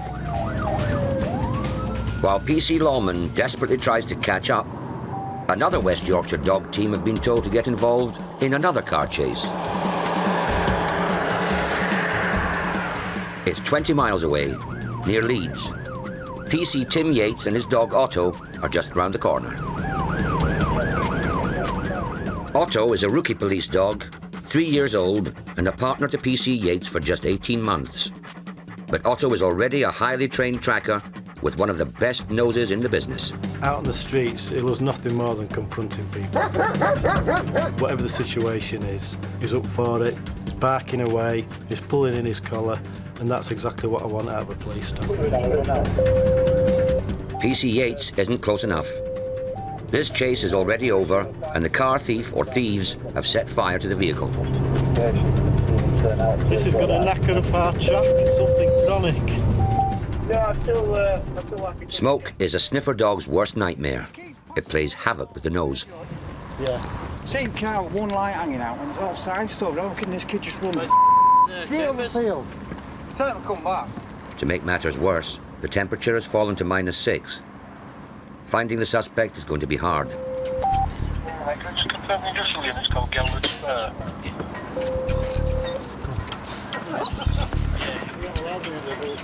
Due to the time of day, the weather conditions, the vegetation on the ground, it would have been a hard track for him to follow. I've cast him around a bit, if you like. What I do is I just move him backwards and forwards, see if he picks anything up. He's not really picked anything up, so I thought, well, I've nothing to lose here. Police officer with a dog, show yourself now, I'm going to release the dog! So I've just let him off his lead.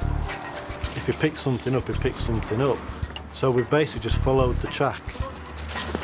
Oh, there's a couple of lines of footprints here. Hi.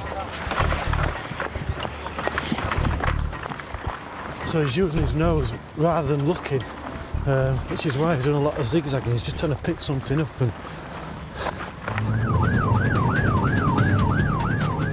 in Bradford, they know exactly where their quarry is. He's still driving like a lunatic, and PC Lawman is still trying to get near him. Shift yourself. The man is still heading for the city centre. And there's now an even bigger danger.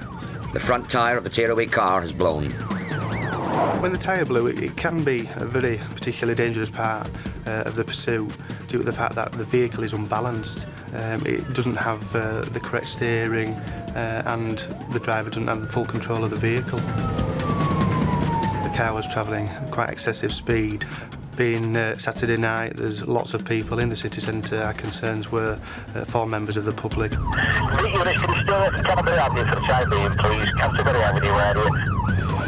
This man's race is run. Do you want dog? Is he cuffed or whatever? But his road rage isn't. Out! Get your legs out! For once, Zeus is surplus to requirements. Not a role he relishes. He can but wait and watch while his sidekick gets stuck in. Get down on the ground! Put your legs out! What Mark did then was probably went forward as a conventional resource. Mark got involved himself in the arrest. He does get stuck in, along with other Bradford South dog handlers. He doesn't always have to get his dog out, and on this occasion he didn't need to, and he came and he gave us a hand. But Mark, yeah, likes to be at the front and to assist as much as he can. Do it now! That's it, keep your head down. That's it, now stand up. Stand. Stand! Keep your head down. Keep your head down. In Leeds, PC Yates and Otto can't find hide nor hair of their quarry.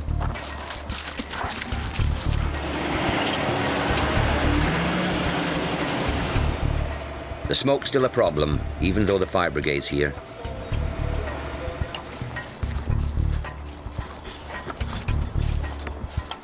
But the extreme cold and almost total blackness makes the search dangerous as well as difficult. When you're going into dangerous situations, I know it sounds stupid, but I feel a lot safer with a dog than a gun. They scare the living daylights out of me, the guns. The dog's going to give you at least a good indication that there's something or somebody there. Whereas with a gun, you know, somebody could just jump straight on you without you even knowing. At least with the dog, you've got some sense that there's something there, so you know then that you're wary of what's happening. What is it? Coming up, Bella gets stuck in. Ooh, what is it? Will Otto deliver the goods? And PC Lawman and the headbanger.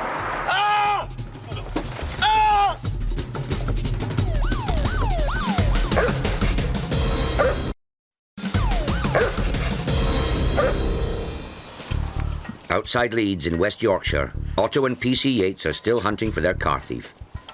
It's 6 below, they've been at it for an hour, and they haven't even caught a cold. The ground's frozen, so it doesn't hold the scent very well.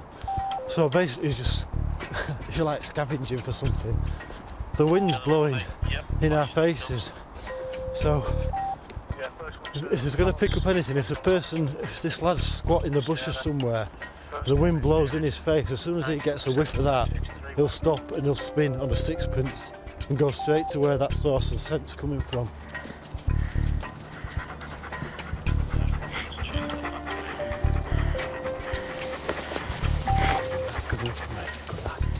Tracking is Otto's forte. Getting over gates isn't.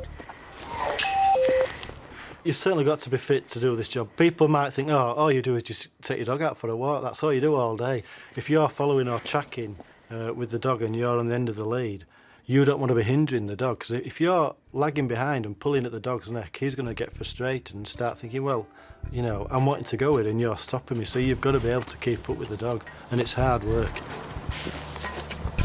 The chances are that, you know, he's long gone. I'm just going to finish off doing this field and then we're just going to knock it on the head. But all that might change. Otto's nose is twitching. Come on, stop looking for animals. Elsewhere, another handler is walking the dog. 2 of them. Not searching for criminals, taking a break. Something police dogs need to do at least twice a day. I think it's quite important to get them out and give them a trot as often as possible, to be honest. If it's any downtime, it gives me a bit of exercise and certainly them. Let's get on. Good lad.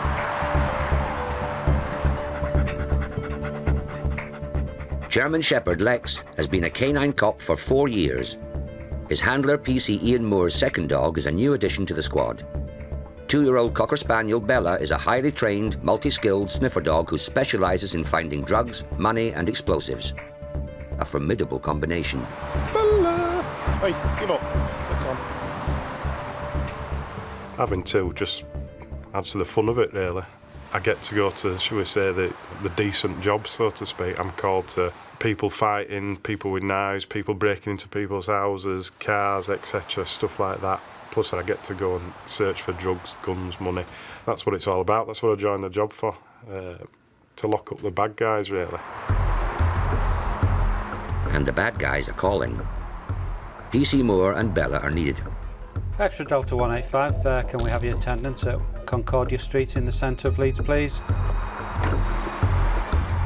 West Yorkshire Police receive over 11,000 emergency calls every week. This one's about drugs.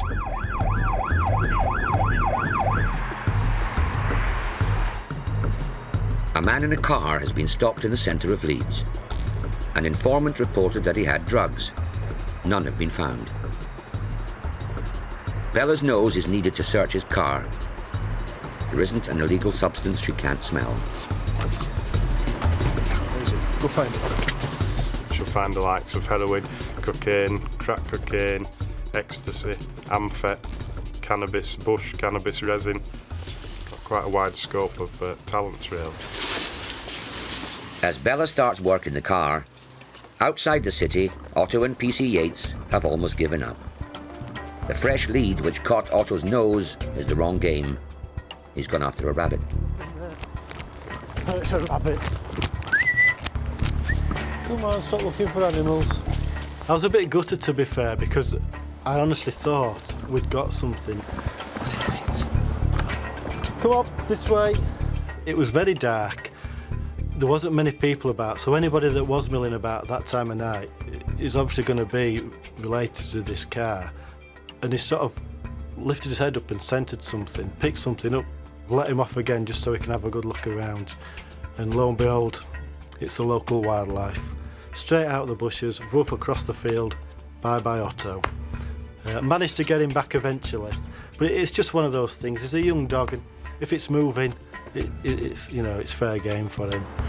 Come on. It's just one of those learning curves. The hazards of working in the countryside. Come on, leave it alone. The stolen car is beyond repair, and Otto has worked up a fair thirst.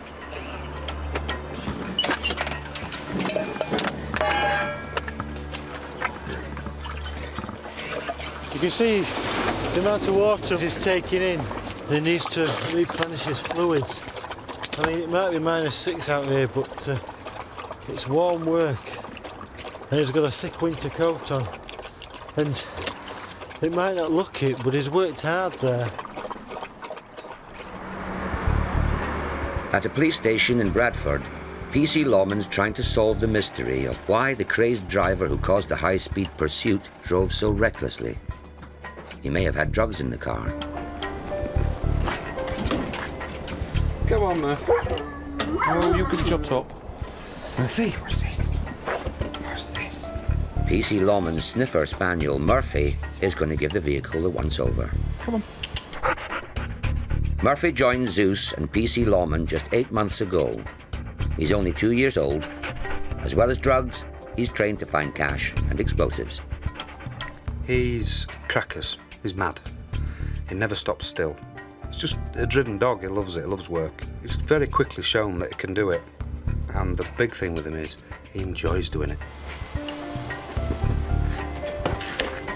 Find it. Good lad. Find it. Where is it? Where is it? Find it.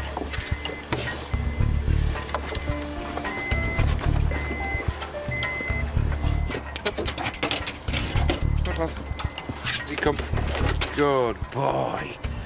Good boy, I've found out, have we? We've not found anything. Not to say that he's not driving under the influence of drugs, because he might have taken everything that he had.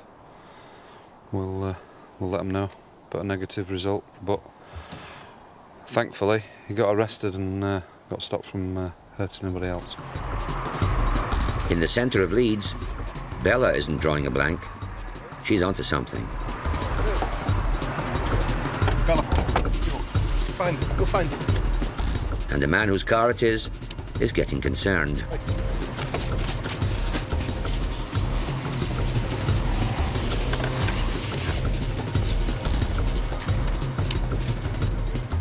A wagging tail is just what PC Moore was hoping for. Bella's telling him she's found something illegal. That offers to do. Quick minute. See what else. She loves working, she loves playing. She's non-stop all the time, and that's what you want, a drugs dog like that, because, you know, they'll keep searching for long periods of time. While Bella keeps searching, PC Lawman and Zeus are facing another hot call. Actually down to 185. I've got reports of a male trying to break into a shop on Tong Street. If you can assist, please. PC Lawman always likes to be first on the job. But this time it looks like he's missed out. Oh, they've got him. When I got there, he'd got out the shop and he'd run off and they'd got him. To be so close and they've just got him, you think. There's still a role for PC Lawman. The prisoner's not playing ball.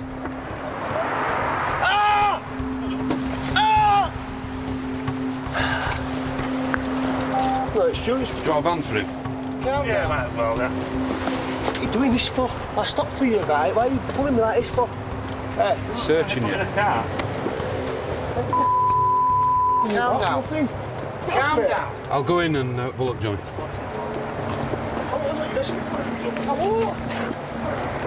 Usually, PC Lawman would send Zeus straight into the scene of the crime.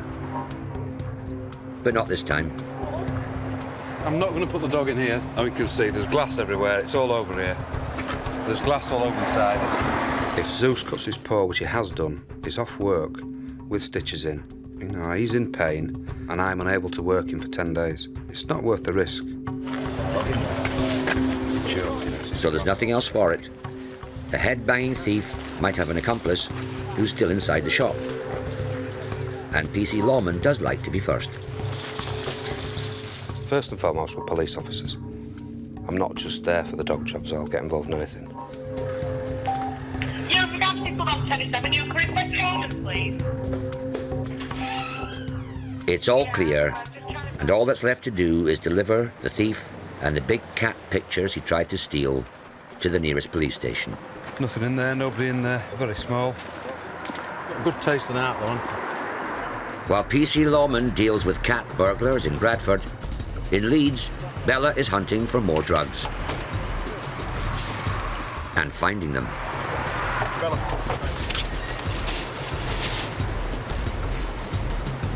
She's indicated in that cup. Yeah. It's like coke or crack. Like off. Yeah. Good. The police now have enough to charge the driver of the car with possession. Good girl. That's nice. It's not the world's biggest find, but shows that she's working.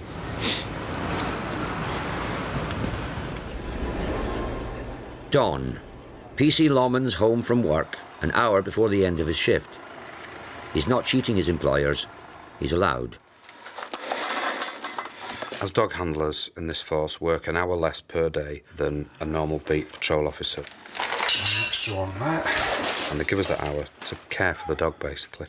And you have to walk them, feed them, exercise, groom. When I get home off a night shift, I will spend 10 minutes, 15 minutes putting the fresh water in. These go in the dog's kennels. Putting the food in the bowls.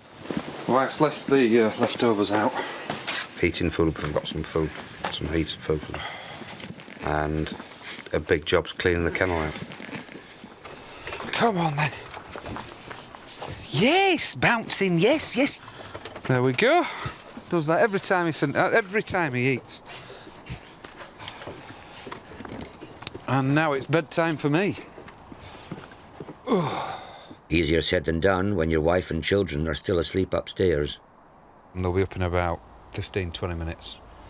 But the more rest they can get, the easier it is for me. And if I wake them up, they keep me awake until they go about 8 o'clock. So it's a lot easier if I just sneak upstairs.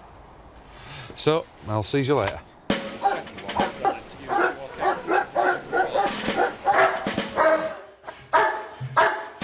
I'm now releasing the dog!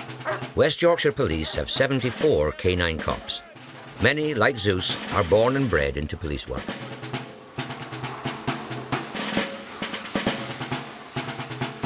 Good lad.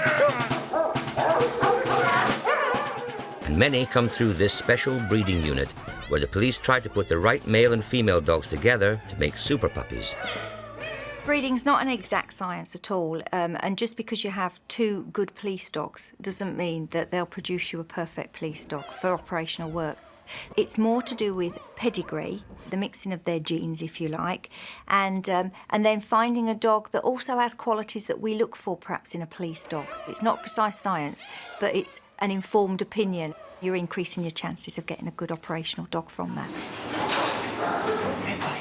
This is Beth, a German Shepherd. She is the force's latest brood bitch, soon to give birth to a litter of puppies. and it's hoped that many of them will make the grade and eventually become elite frontline police dogs.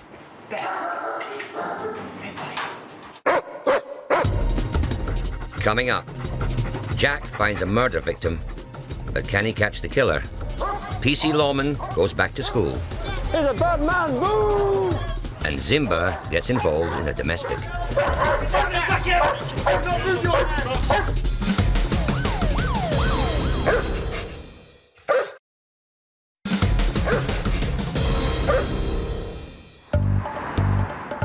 In West Yorkshire, the dog squad are on the move. 3 teams have been sent in to deal with a call for help.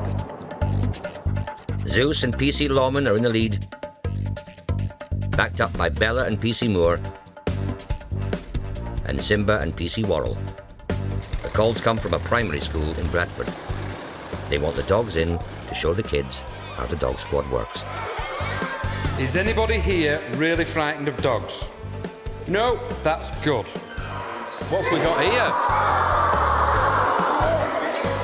Winning the hearts and minds of future generations is important, but the questions they ask can throw you.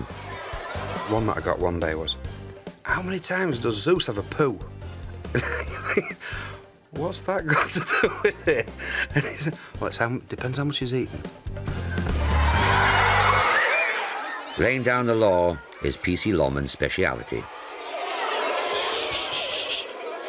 We're going to do some searching with our drugs dogs to find some drugs that we're going to hide. These aren't real drugs, just cloths with traces of narcotics on them. They don't just find drugs, these dogs.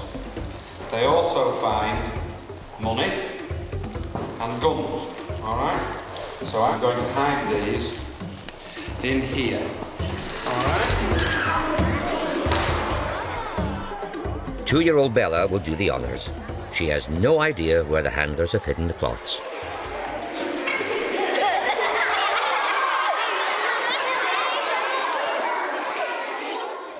Within seconds, she's just inches away.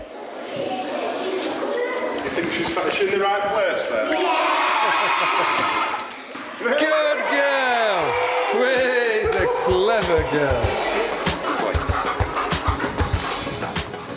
Outside, the children get to see the big dogs in action, and PC Lawman is playing Mr. Lawless for a change.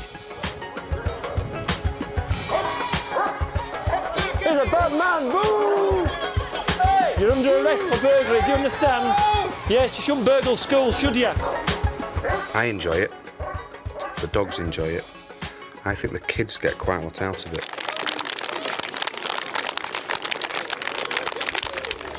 British police dogs are some of the most highly trained in the world. Seriously, mate? To detect, to guard, to help break and enter, to control crowds. Some are specially trained to track down killers. This is Jack, a 9-year-old Malinois, and his handler Alan Williams. One of only 2 dogs in the country who use a special smelling technique to track people. He can even track a person through a crowd, picking out one human scent among thousands. His nose is so sensitive that weeks after a person has walked somewhere, Jack can track their exact route. In Carmarthen, southwest Wales, Jack and Alan Williams are watching TV, waiting for the news that will allow them to reveal how they track down a vicious killer.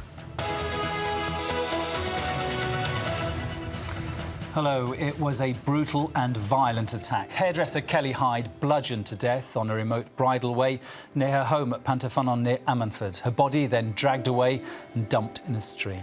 Today, a 17-year-old was found guilty of her murder, and for the first time we can name him as Adrian Jones, who also lived in the village of Pantaffynon. Tonight, he's facing a lengthy jail sentence. Kelly Hyde went missing 10 months ago.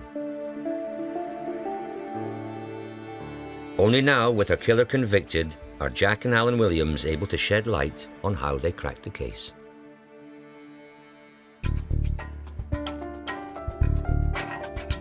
Kelly had been missing for 3 days when officers from Dyfed Powys Police began to fear the worst.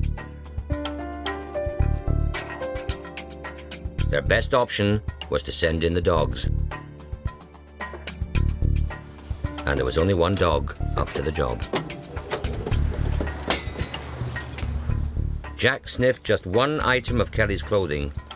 Quickly he found a matching scent outside the house where she was last seen. The minute I took him out, tossed him on it, we were away. We came to here, Jack has indicated to me that he wishes to cross the road into that bridle path there. He was really pulling me down this bridle path, well and truly, which is a good indication to me that we're absolutely spot on it.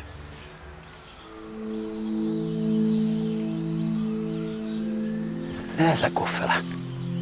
From a certain point on the bridle path, the dog started to search a particular circle area. And when you're in tune with your dog, you understand that it's trying to work out something has happened on this bridle path. Jack trailed down to here then, and this is where he showed the majority of interest along the trail, which indicated to me that something untoward had happened here. There were foliage or vegetation pulled out of the bank, a lot of scuff marks here, which were fairly fresh. I presume, going by dog minds, that he's trying to work out a picture in his own head what has actually happened here. I presume he could have, but he can't tell us. And then basically from here, he turned down the path towards the stream. Steady, steady. So basically we've trailed down the path here, came to here, Jack enters the water, picks up a shoe, and that's when I noticed the missing person is in the water, just laying here. I still look at it now and I think to myself, what a waste. I feel for the family, really feel for the family, but it's part of the job which you have to steel yourself with. Jack had done more than just find a body. He'd painted a picture of what happened to Kelly the morning of her murder. When you replay what Jack has done, there's no doubt. He showed me that she was there at the pavement, she had crossed the road, and something had happened here on the top of this bridle path by his actions, his body language, everything that he did. And then, from there on, bringing me down to its conclusion. Having found the victim, now Jack had to find her killer. The police had a prime suspect, but needed more evidence to link him to the crime scene. We found there was a person in custody, and they wished us to look for elimination trails from where the body was found. Jack was able to track the killer from the scene of the murder to where he lived. There is a scent trail there with other contributing evidence would make it part of the evidence package. The evidence package was conclusive. A search of the house which Jack had led them to found the murder weapon, a dumbbell, blood-stained shoes, and Kelly Hyde's dog lead.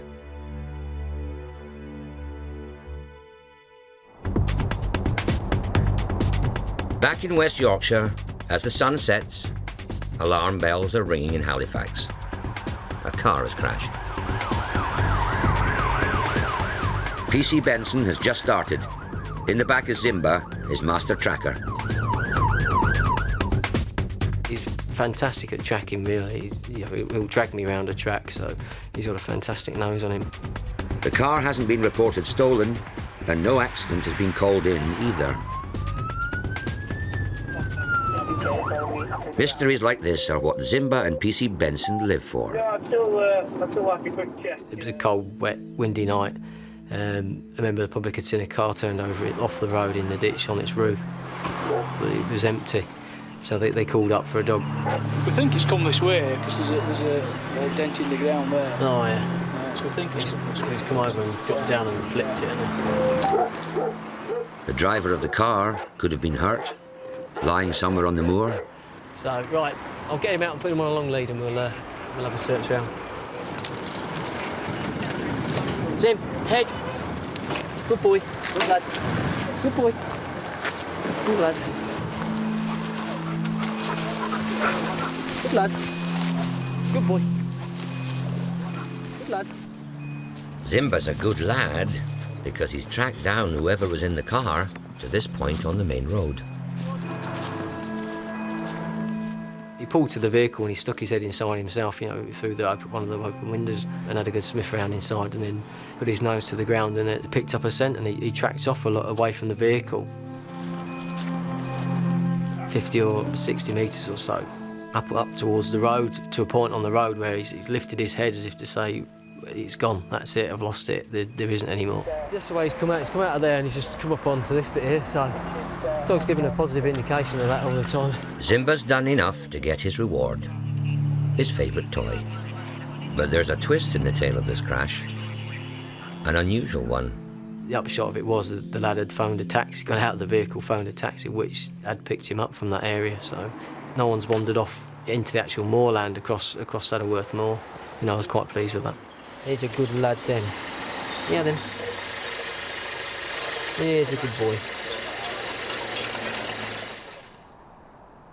In Bradford, PC Lawman hasn't started his night shift yet, but he's getting ready for it.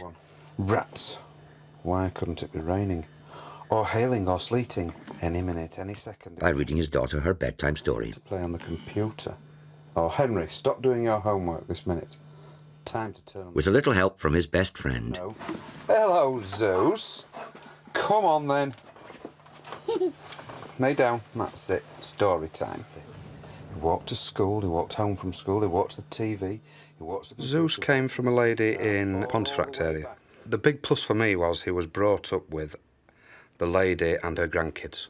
And he's a big softie at home. And the countryside was so dangerous. Marauding. Marauding chickens. 20 miles away, Zimba and PC Benson are already on another call. XW from Extra Delta 175. We've had reports that there's a male threatening a female there with a knife. Zimba and PC Benson will take this one. Zimba not only tracks, he attacks. Thank you. A lady had phoned in to us to say that a boyfriend or partner had threatened her while she was in the flat with a knife. Obviously threatened to do some serious harm to her. She'd managed to escape from the premise and get out. Good boy. Even though the woman is out and safe, the situation Zimba is likely to face is as serious as it gets. As soon as he gets to an incident and he's out the back of the van, he's on the collar, he knows something's going on, he stands proud, his head's up and he's looking around. He knows when the serious business starts, that's it, he switches on because he knows what he's got to do. Armed police are already at the scene, but they know that Zimba will be more effective in helping the negotiators to persuade the man inside to come out peacefully. We've got 1 minute, mate, then we'll put the door through. It's as simple as that. Come and open it. All right, we'll put it through then. Coming up, drama in the maternity ward. What we're going to do? Will Zimba be sent in? And Jack on the trail of another missing person.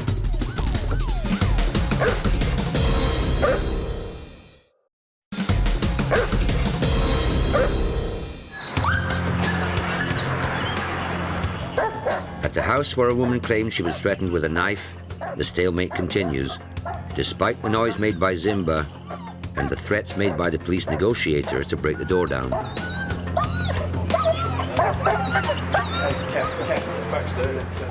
It seems the man with the knife has taken himself off to bed. The house is in darkness, or was. Hold on, there's a light on inside. At last, a man is talking to the police. What the is going on? Open the door. No, I'm not opening it. What's going on? What's going on is that Zimba's about to be sent in unless the man comes out. Good. Right. Fast.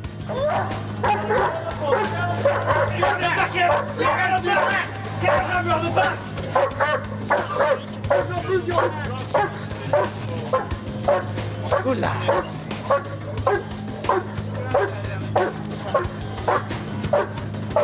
And as soon as he opened that door up, that was it. Zimba's, took sight of him and was totally focused on him.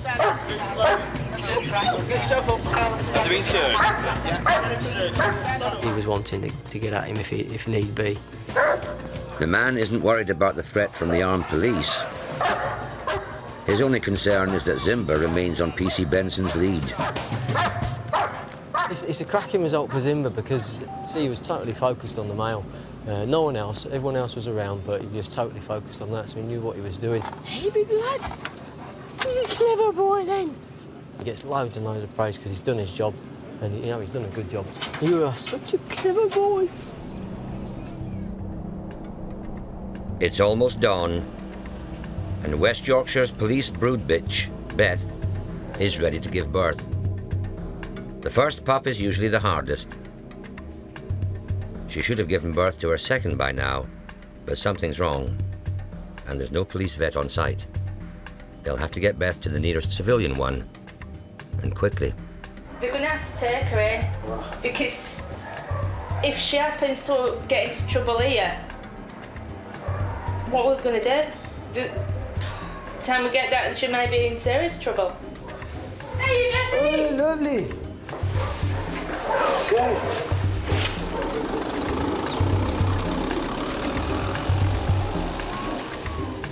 For Beth, things are going from bad to worse. During the journey to the vet surgery, she's given birth to another pup, her second. It's not looking good. In the back? No. Beth is becoming increasingly distressed. German Shepherds usually give birth to between 5 and 8 puppies. That's a good girl. With at least 3 more inside, there's nothing for it but a cesarean.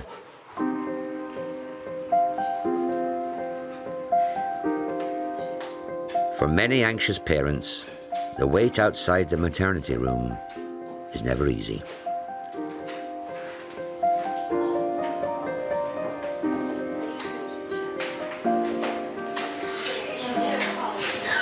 All right, Kitty. Well, just stitching it up now.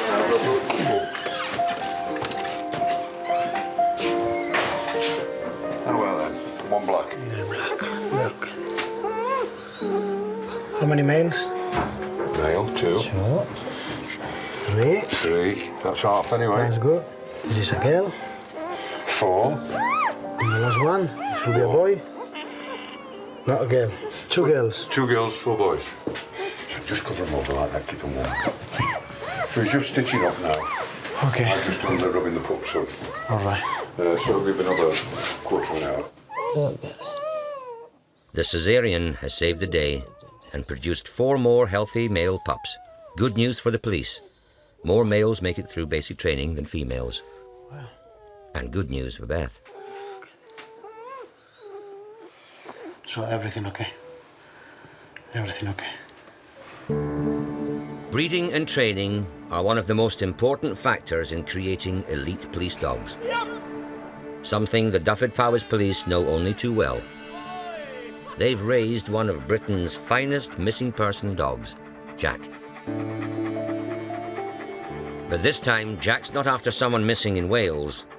The Gloucestershire Police need his help. Alan Williams and Jack are already on the scene. An elderly man is missing, and the pressure is on to find him before he comes to any harm. So there's no outside influence. Alan Williams will not be told what the search teams already know.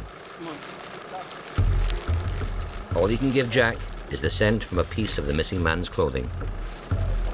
We were called to Gloucester regarding a missing person, an elderly gent, a couple of days after he'd gone missing. They had no idea where this person had gone, just the fact that his car had been left at this particular gateway.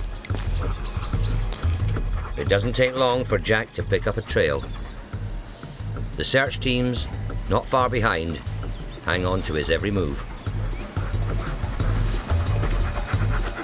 You can normally tell with Jack when there's a matching trail there because his whole body language changes. His whole body starts to expand. he's more urgent, and there's more aggression in what he does.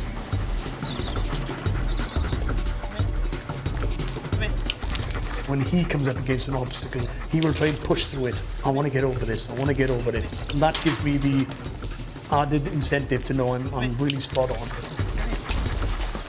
Jack is clearly on a strong trail, but worryingly, it leads straight to the river. It's becoming clear that Jack believes the old man was here. He's on it, and all of a sudden, bang, he's coming in. If we keep going, then all of a sudden he doesn't do that. We've got him here. Retracing where this gentleman had walked, even down to the individual pontoons, where he'd gone into, presumably thinking about what he was going to do. Everything that Jack does tells you a picture.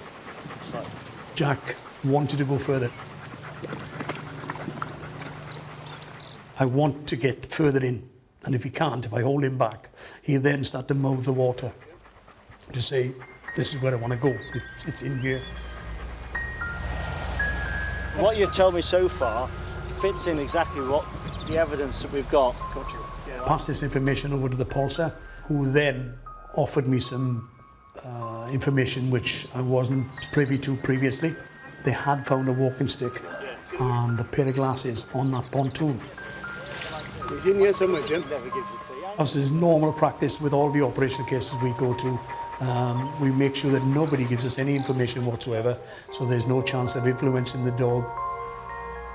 Based on Jack's indications, the search teams will now focus only on the river and what's in it. But already the news is in that an elderly man's body has been found a mile downstream. Jack was spot on, tragically. At West Yorkshire's elite police dog training school near Doncaster, Beth and her pup seem to be doing fine, and Chief Inspector Meredith is keeping a close eye on her latest brood. Having such a shaky start, certainly Kinney, without his intervention and quick thinking about getting the vets up to start the process off, with one of them getting stuck. Hey, Beth! Look at you, you're lovely. These may be just playful puppies now, but Meredith hopes that they will all grow up to be super police dogs. Youngsters like these are the future for every dog squad. You can see yourself that they're really robust, they're really inquisitive, they're showing all signs of being healthy, developing nicely, and for me that's just, you know, making us stronger for the future. There are 2,000 police dogs in the UK. Every year they help arrest or subdue thousands of criminals and suspects. Like Jack, the human search dog, they are always ready for the next time the police need to send in the dogs.